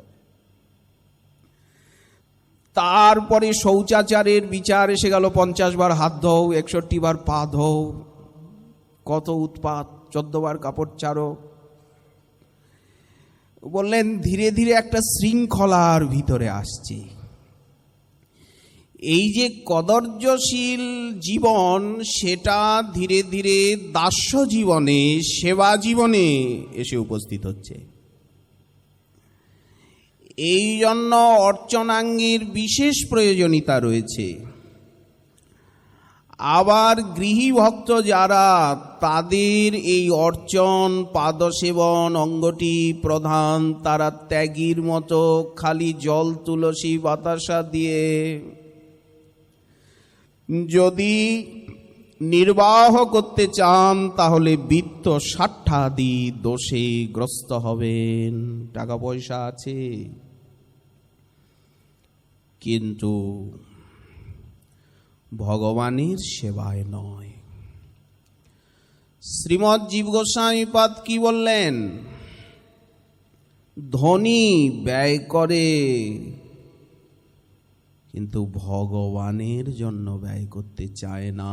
পত্রং পুষ্পং ফলং তোয়ম যো মে ভক্তা প্রযচ্ছতি। একটা হিন্দিতে আজকাল কথা শোনা যায়, প্রায় জায়গায় লেখাও আছে, মেরে লিয়ে এক पैसा खर्चा करके देख तेरे पास में कुबेर का भंडार खोल दूंगा। मेरे ओर एक पग आकर देख, मैं तेरे लिए हजारों पग आगे चलकर तुझसे मिलूंगा। কোন শাস্ত্রে আছে, কোথায় আছে জানা নেই, প্রায় মন্দিরে লেখা থাকে, শোনাও যায়, কিন্তু বিচারে কথাগুলি ঠিক। তেমনি ব্যয়িকৃতি যে কথাটা আমরা বলছি, জীব গোস্বামীপাদ গোপাল চম্পুতে বললেন ব্যয়িকৃতি ন হর্জর পকহ। ব্যয় করেন, কিন্তু শ্রীহরির প্রীত্যর্থে ব্যয় করেন না। এই দেখুন, এই যে স্বভাবগুলি, নড়াচড়া করতে কষ্ট হয়, শরীরটাকে নাড়াতে কি কষ্ট, শরীরটাকে নাড়াবো না, জড়ভরত হয়ে বসে থাকবো। বলেন এই যে স্বভাবের দুর্গুণগুলি, ব্যবহারের দুর্গুণগুলি, এগুলি অর্চনাঙ্গে না এলে, সেবাঙ্গে না এলে, কেবল হরিনাম করলেই বিলম্ব হবে। হরিনাম করলে হবে না, এ কথা বললে অপরাধ হবে, নামকে ছোট করা হবে। যেমন এই জন্য অর্চনাঙ্গের প্রয়োজনীয়তা। এসে গেল দীক্ষা, এসে গেল সদাচার, এসে গেল সংযম, এতগুলি ব্রত করতে হবে। কৃষ্ণ প্রীত্যে ভোগ ত্যাগ। প্রভু ভোগবিলাস পছন্দ করেন না, তাহলে তার প্রীতির জন্য ভক্তিরসামৃত সিন্ধুতে গোস্বামীপাদ পুরাণ বচন চয়ন করছেন যে হে ভক্ত মহানুভব, তুমি তার প্রীতির জন্য, তার সুখের জন্য কালে কালে এত কিছু ত্যাগ করছো, তোমার জন্য সেই ভগবত ধামে দিব্য সম্পত্তি সুরক্ষিত হচ্ছে। এখানে যতটুকু ত্যাগ করা যাবে, তত চিন্ময় জগতে সম্পত্তির অধিকারী তিনি হবেন। একটু ত্যাগ করতে কষ্ট হয় আপাত দৃষ্টিতে, কিন্তু এই জগতে যতটুকু সামান্য ত্যাগ করা যাবে, ওই জগতে তত তিনি লোকোত্তর সম্পত্তির স্বাভাবিক অধিকারী হতে যাবেন। ভক্তিরসামৃত সিন্ধু, কৃষ্ণ প্রীত্যে ভোগ ত্যাগ। তো জ্ঞানী যোগীও তো ত্যাগ করে, একটা কর্মীও তো ত্যাগ করে। বললেন না, ওই জন্য কৃষ্ণ প্রীত্যে, কৃষ্ণের প্রীতির জন্য, ওখানে আত্মসুখের জন্য। তো সদ্গুরুং ভজেত, সদ্গুরু ভজনা করবেন। এই প্রসঙ্গে আবার ভজন আরম্ভ করে দপ করে এসে গেল। ভজন যেই আরম্ভ হলো সঙ্গে সঙ্গে পতঙ্গের দল এসে প্রদীপটাকে নেভাতে চাইছে। দেখেন না, লাইটটা জ্বালানো মাত্র সেই ভাদ্র আশ্বিন মাসে ঝাঁকে ঝাঁকে পোকাগুলি এসে কি উৎপাত। তাহলে প্রদীপের উপরে একটা কাচের আবরণ দিতে হবে। এসে গেল, যেই গাছটা একটু ক্লেশগ্নি শুভদা পাতা বের হতে আরম্ভ করলো, ভক্তিকল্পলতায় শ্রবণ কীর্তন জল সিঞ্চন পেয়ে ক্লেশগ্নি শুভদারূপী ছোট ছোট পাতা গজাচ্ছে। সঙ্গে সঙ্গে দৌড়াতে দৌড়াতে এসে গেল অপরাধ রূপী হাতি। ও মা, পোকা লেগে গেল, উপশাখা গজাতে আরম্ভ করলো। ভুক্তি মুক্তি স্পৃহা অসংখ্য তার লেখা। তাহলে এখন বেড়া দিতে হবে, তাতে মালি যত্ন করি করে আবরণ, অপরাধ হস্তির জইছে না হয় উদ্গম। পাথরের দেওয়াল দিয়ে দিলেন চারিদিকে। এই পাথরের দেওয়ালটা কি? আপনে অমানি সকলে মানদ, অবিচারে সকলকে সম্মান করছেন। কে সাধু কে অসাধু, কে কেমন, কোথায় কত জল, এ তো বোঝা যায় না। সমুদ্রে রামেশ্বরের আগে গিয়ে দেখবেন যেখানে ধনুষ্কোটি তীর্থ, তো এখন যে সেই ধনুষ তীর্থটা জলের তলায় সমুদ্র, কিন্তু কোথায় কতটা জল এ তো বোঝা যায় না। সাগরে বোঝা যায় না তো কোনখানে কতটুক জল। তো ঠিক তেমনি ভক্তি হৃদয়ের ধন। কার হৃদয়ে কি জাতীয় কি পরিমিত কতটুকু ভক্তি রয়েছে এ তো বোঝা যায় না। ওই জন্য অবিচারে সকলকে সম্মান। অথচ কারো কাছের থেকে সম্মান পাওয়ার লালসা না করা, আপনে অমানি সকলে মানদ, হয়ে আস্বাদিব নামরস সার, তৃণাধিকহীন আপনারে মানি, সহিষ্ণুতা গুণ হৃদয়েতে আনি। সব কিছুকে ঝেড়ে ফেলে দেওয়া, সুখ দুঃখ বেদনা ধুলা লেগেছে, কি আছে, ঝেড়ে ফেলে দিলেই হলো। রোগ শোক জ্বালা যন্ত্রণায় সর্বদা হাসি মুখ, সকলকে সম্মান দিয়ে জীবনে এগিয়ে যাওয়া। আরও কত উৎপাত এসে গেল। বাইরের উৎপাত নয়, বেড়া দিয়ে পাথরের দেওয়াল দিলেন, কিন্তু ভিতর থেকে যে সমস্ত উৎপাতগুলি এসে দাঁড়াবে, দুষ্কৃতত্ব অনর্থ, সুকৃতত্ব অনর্থ, অপরাধত্ব অনর্থ, ভক্তুত্ব অনর্থ, এই অন্তরায়গুলিকে বলা হলো। ঠাকুর মহাশয় বললেন, অন্তরায় নাহি যায় এই তো পরম ভয়, আমি নিবেদন করু অনুক্ষণ। অনুক্ষণ সাবধান, অনুক্ষণ প্রার্থনা, অনুক্ষণ হাহাকার আর্তনাদ, আরতি ব্যাকুলতা। দেখুন মহাজনের প্রার্থনায় কিরকম ঝঙ্কার উঠছে। আরতি উৎকণ্ঠা ব্যাকুলতার, একদিকে রস, একদিকে অনুভূতি, একদিকে সতর্কতা, একদিকে পিপাসা, আকুলতাময়ী এই সাধন ভক্তি দিন দিন বেড়ে যায় ভাব ভক্তি প্রেম ভক্তিতে। সেই বরিশার বর্ষার নদীর মতো এই অনর্থ নিবৃত্তি। আচ্ছা, গুরুদেব আরও এই অনর্থ নিবৃত্তি বিষয়ে গুরুদেবের কৃপাই মূল। ওই জন্য বলা হলো, যাহার প্রসাদে ভাই এভব তরিয়া যায়। এই যে অনর্থ নিবৃত্তি স্তরটা, এটা বড় ভয়াবহ অনিষ্ঠিতা ভজন ক্রিয়া। এটা পদে পদে অনুভব করা যাচ্ছে। নিজের দিকে তাকালেই, নিজের দিকে তাকালেই বোঝা যাচ্ছে যে আমি কোন স্তরে আছি। বুকে হাত দিয়ে হাতরে আওয়াজ আসছে, অনিষ্ঠিতা ভজন ক্রিয়া তরঙ্গ রঙ্গিনী। এই যে মনটা তরঙ্গে নাচছে। আচ্ছা, আজ যে হরিনাম করতে পারলাম না, ঠিক মতো মন্ত্রস্মরণ হলো না, অর্চনাও হলো না, বললেন নিয়ম ক্ষমা। এই যে মনের ভিতরে নানা ভূত প্রেত এসে নাচতে আরম্ভ করে, বললেন বিষয় সংগরা। সংগরা বলতে যুদ্ধ হচ্ছে। আচ্ছা, এত রেগে গেলাম, এত ক্রোধ, এত লোভ কেন জাগলো? বললেন কষায়। আচ্ছা, ভালো মন্দ খেতে ইচ্ছে করছে, বিষয় সুখের স্মরণ আসছে, হরে কৃষ্ণ বলতে বলতে বলতে বলতে সেদিন রসগোল্লার স্বাদের কথাটা মনে পড়ছে। মহাপ্রসাদের স্বাদ মনে পড়লে তো হতো, বললেন এই রসাস্বাদ। ঘুমিয়ে পড়লাম কেন? লয় চিত্তটা, মনটা কিরকম যেন অন্ধকারে ডুবে যায়, ঘুম এসে যায়। মন্ত্র স্মরণ করতে গিয়ে কি বালিশ দেব, এই নাক ডাকতে আরম্ভ হয়ে গেল, চিত্তটা লয় হয়ে যাচ্ছে, যেন আর কিছু করতে পারি না, যেন আবার কোনো কোনো সময় মনে হয় সব কিছু হয়েই গেছে, সব হয়েই গেছে। একে বলে উৎসাহময়ী। বিশ্বনাথ চক্রবর্তী পাদ বিচার করে বলেছেন মাধুর্য কাদম্বিনীতে। তো এই যে অবস্থাগুলি,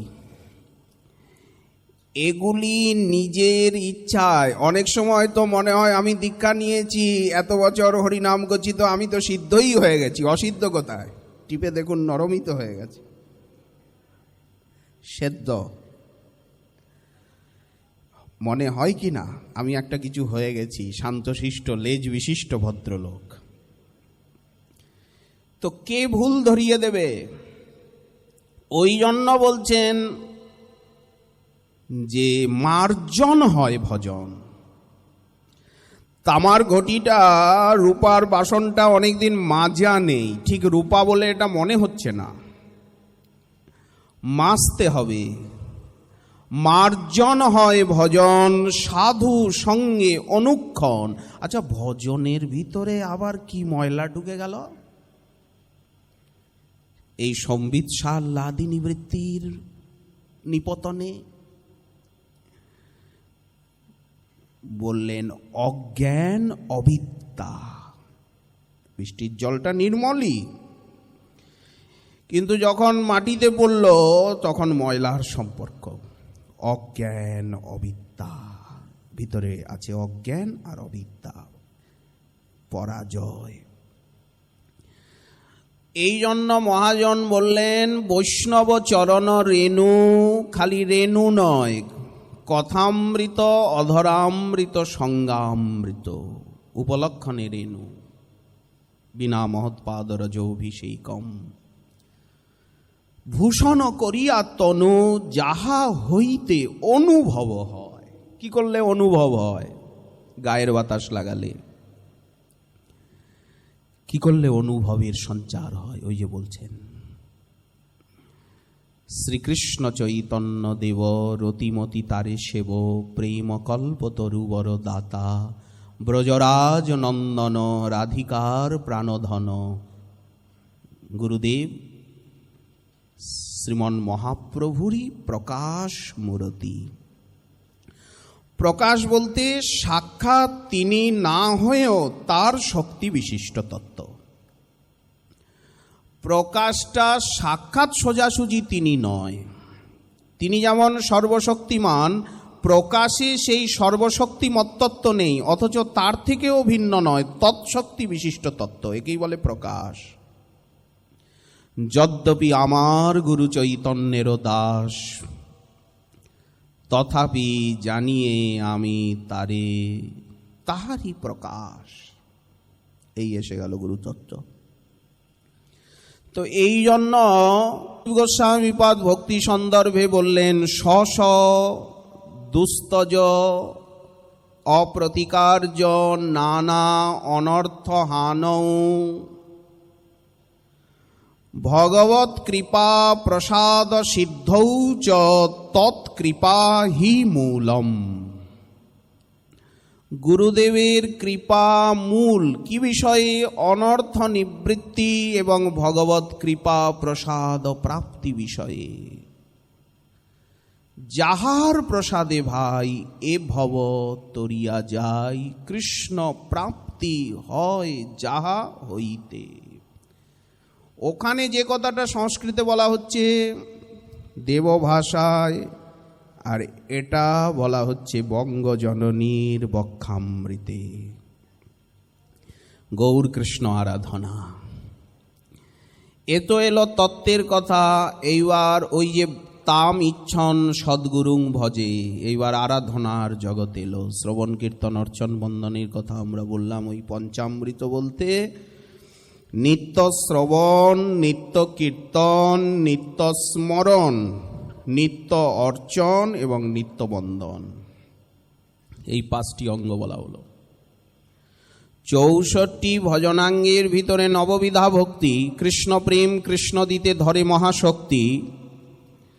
তো এই নবধা ভক্তির ভিতরেও আবার শ্রীমৎ দাসগোস্বামীপাদ মনশিক্ষার শেষের দিকে বললেন যে গান্ধর্বিকা গিরিধরের আরাধনা, নিত্য শ্রবণ, নিত্য কীর্তন। কি শ্রবণ? কি সৃষ্টিলীলা? খ্যাতি অবতেজ মরুদ্বম, ওই লেবু চটকানো?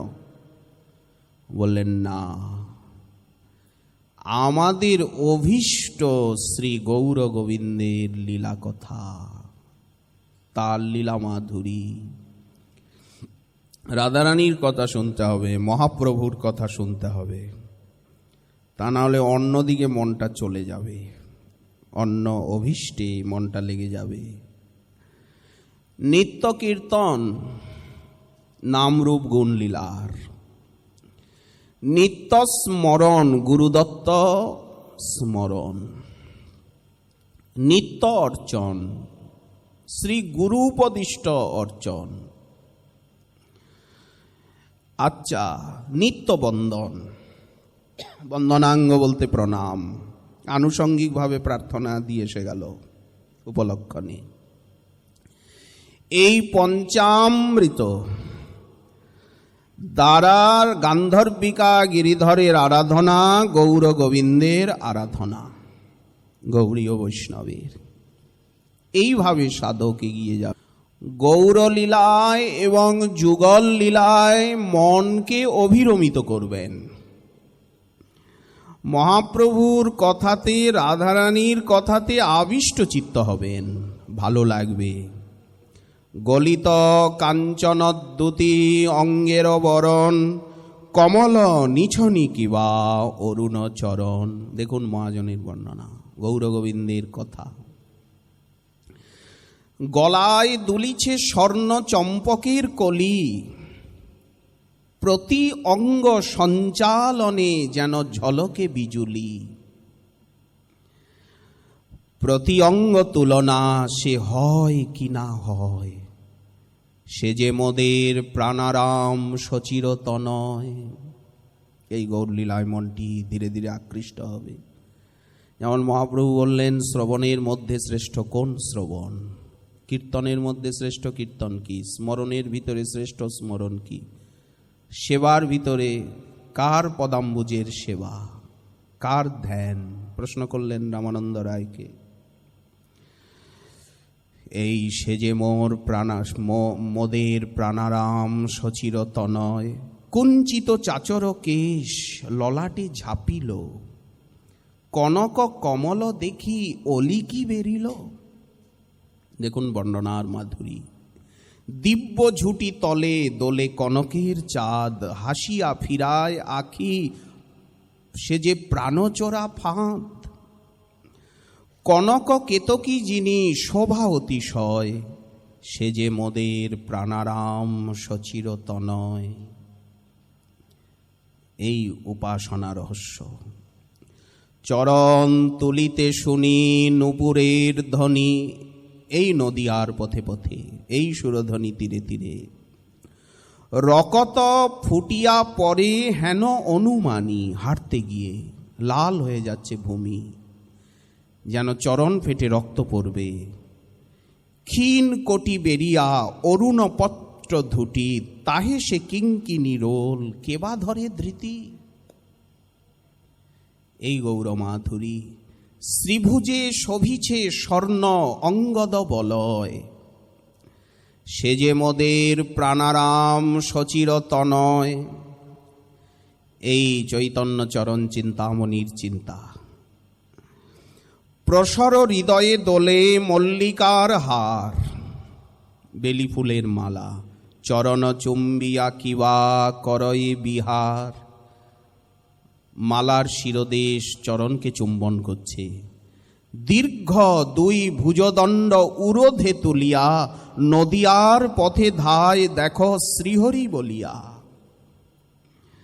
চারিভিতে নদিয়া পার্ষদ লীলাময়, সেজে মোদের প্রাণারাম সচিরত নয়। এই সুরধ্বনির তীরে কত কত লীলা।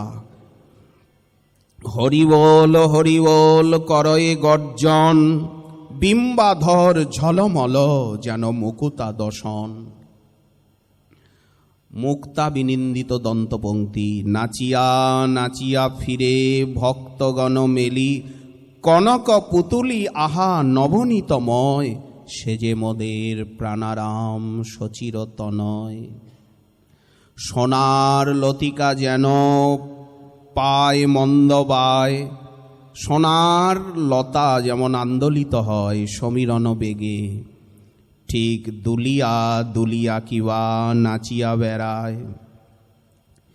এই গৌরাঙ্গ মাধুরী। তেমনি গৌরীয় বৈষ্ণব গুরু কৃপায় যুগল মাধুরী রস আস্বাদনে বিভোর হয়ে যাবেন। নিভৃত নিকুঞ্জ বনে রাই কানু রত্নাসনে বশী করে প্রেম আলাপন। মাধবী তরুর মূলে বাহু রাখি দুহু গলে, দুজনায় ঘিরে সখীগণ। পীতবাস নীলাম্বরী পরিয়াছে শ্যাম গৌরী, নানা আভরণে ঝলমল। বকুলের মালা গলে পবনেতে মৃদু দোলে, যমুনায় উঠিছে কল্লোল। এই অপ্রাকৃত সাহিত্য মাধুরী। মাধবী মালতী বেলি, চম্পক চামেলি কেলি, সুবাসী ফুল পরিমলে ভরে যায়। চারিদিক শীতল পবন বয়, গুঞ্জরিয়া আসে অলিকুল। গৌরীয় বৈষ্ণব তারা কীর্তনের মধ্যে যুগলের নামরূপ গুণলীলার কীর্তন করবেন। স্মরণের মধ্যে যুগল মাধুরী স্মরণ করবেন। কোকিলের কুহু কুহু ডাকে শাখে মুহু মুহু, সুখ সারি কত করে গান। নিভৃত নিকুঞ্জ শাখে নানাবিধ পাখি ডাকে, মৃগকুল করে বিচরণ। অপ্রাকৃত বৃন্দাবনে রাই কানু দর্শনে, ছুটে চলো ও অবধমন। জ্বরে মিথ্যা ভালোবেসে কষ্ট পাও পরিশেষে, এথা তোর কেহ নহে আপন। এখানে আমরা সকলকে ভালোবাসছি, মন দিচ্ছি সকলকে। এই যে একে মন দিলাম, ওকে মন দিলাম, কিন্তু খালি আঘাতই তো পেলাম।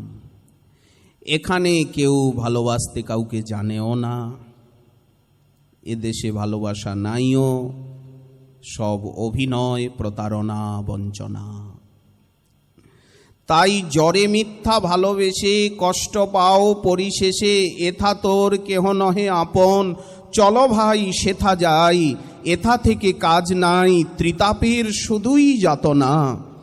স্বদেশ ভুলিয়া এথা বিদেশেতে পড়ে বৃথা, ভোগ করো মায়ার যন্ত্রণা। এই যে লাথি খাচ্ছি মায়ার, সেই ভূমানন্দ বৃন্দাবন। জ্বরে দুঃখ অকারণ, কষ্ট পাও কেনে ওরে মন। ভজন করিয়া হরি চলহ গোকুলপুরী, সুখ শান্তিতে তাহা কর বিচরণ। কবে যাব নিজ দেশে, পড়ে আছি পরদেশে, ওরে মন হও সাবধান। এথা তোর নাহি কেহ, নাহি কো বিমল স্নেহ, পড়ে আছো শুধু অকারণ। এখানে বিমল স্নেহ নেই, এখানে আপনার বলে কেউ নেই। এটা পান্থধাম, এটা জল সত্র। আগের দিনে জল সত্র থাকতো, সেখানে জল পান করবার জন্য সকলে এসে মিলিত হতো। কিন্তু যেই জলপান শেষ হয়ে গেল, পান্থশালা ধর্মশালায় সব ছাড়াছাড়ি, এইবার জীবনে ছাড়ার দিন চলে আসছে। যমুনা পুলিনে তমালের তলে পীতবাস পরিধানে বাজায় মুরলী রাধা মনোহারী তেরছা নয়ন কোণে। শীতল পবন বহে শনশন যমুনার কুলুকুলু তান। নানাবিধ ফুল হয় প্রাণাকুল তাতে শত ওগো কানন গিয়াছে ভরিয়া। এই মধু বৃন্দাবন বিহঙ্গ কাকলি সুখ সারি বুলি শাখে শাখে বসি রহে। পেখম তুলিয়া ময়ূর ঘেরিয়া বিচরণ করে তাহে।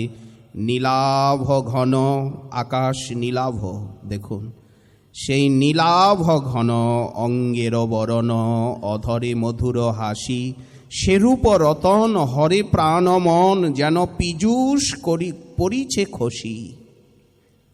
এই যুগল মাধুরী শ্রবণ যুগলে কুণ্ডল দুলে গণ্ড যুগে পরে জ্যোতি। কুণ্ডলের ছটাটা পড়ছে গণ্ডে। নাকেতে নোলক অলকা তিলকা গলে শোভে হার মতি। নানাভরণ কিবাসে শোভন দীঘল দীঘল চুল। ময়ূরের পাখা শিরে যায় দেখা মাথায় চাপার ফুল। এই যুগল মাধুরী গৌরীয় বৈষ্ণব এইখানেই মনটাকে আনতে চেষ্টা করবেন। চরণ যুগল রাঙ্গা শতদল কনক মঞ্জির বায়। যমুনার কুল করে প্রাণাকুল নবঘন শ্যামরায়। যত সহচরী রাই ঘেরি ঘেরি অভিসারে চলে রাধা। নাহি ভয় ডর নাহি ভয় ডর নাহি কো কাহার তুচ্ছ করিয়া বাধা। নূপুরের ধ্বনি বাজে ঋণী ঝিনি শ্যাম নাম গুঞ্জনে। সবে মুখরিত হয়ে পুলকিত চলে শ্যাম দর্শনে। যমুনা পুলিনে রাধিকার শনে ব্রজরামাগণ গিয়ে। ইতি উতি চায় কোথা শ্যামরায় তমালের তলে কি দাঁড়িয়ে। শ্রীমতীরে হেরি শ্যাম গিরিধারী হাসিয়া কথাটি কয়। এসেছ প্রাণপ্রিয়ে তোমার বদন আমি করেছি স্মরণ। সন্মুখে দেখি যে তোমায়। এসো কাছে এসো মোর কাছে বসো করি মোরা আলাপন। হৃদয়ে ধরিয়া বদন চুমিয়া শ্রীমতীরে পাশে বসালো মোহন। শ্যাম রাধিকারে রহিয়াছে ঘিরে রাধিকার সহচরী। হয়ে তন্ময় তারা দেয় জয় জয় জয় রাধা শ্যাম গিরিধারী।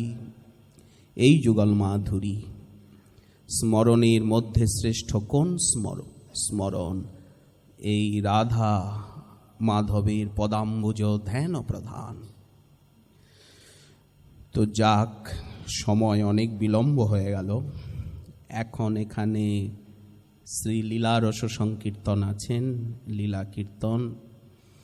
কালকে শ্রী গুরু পূর্ণিমা, গরিমাম্বুধি শ্রী গুরু আরাধনা দিবস।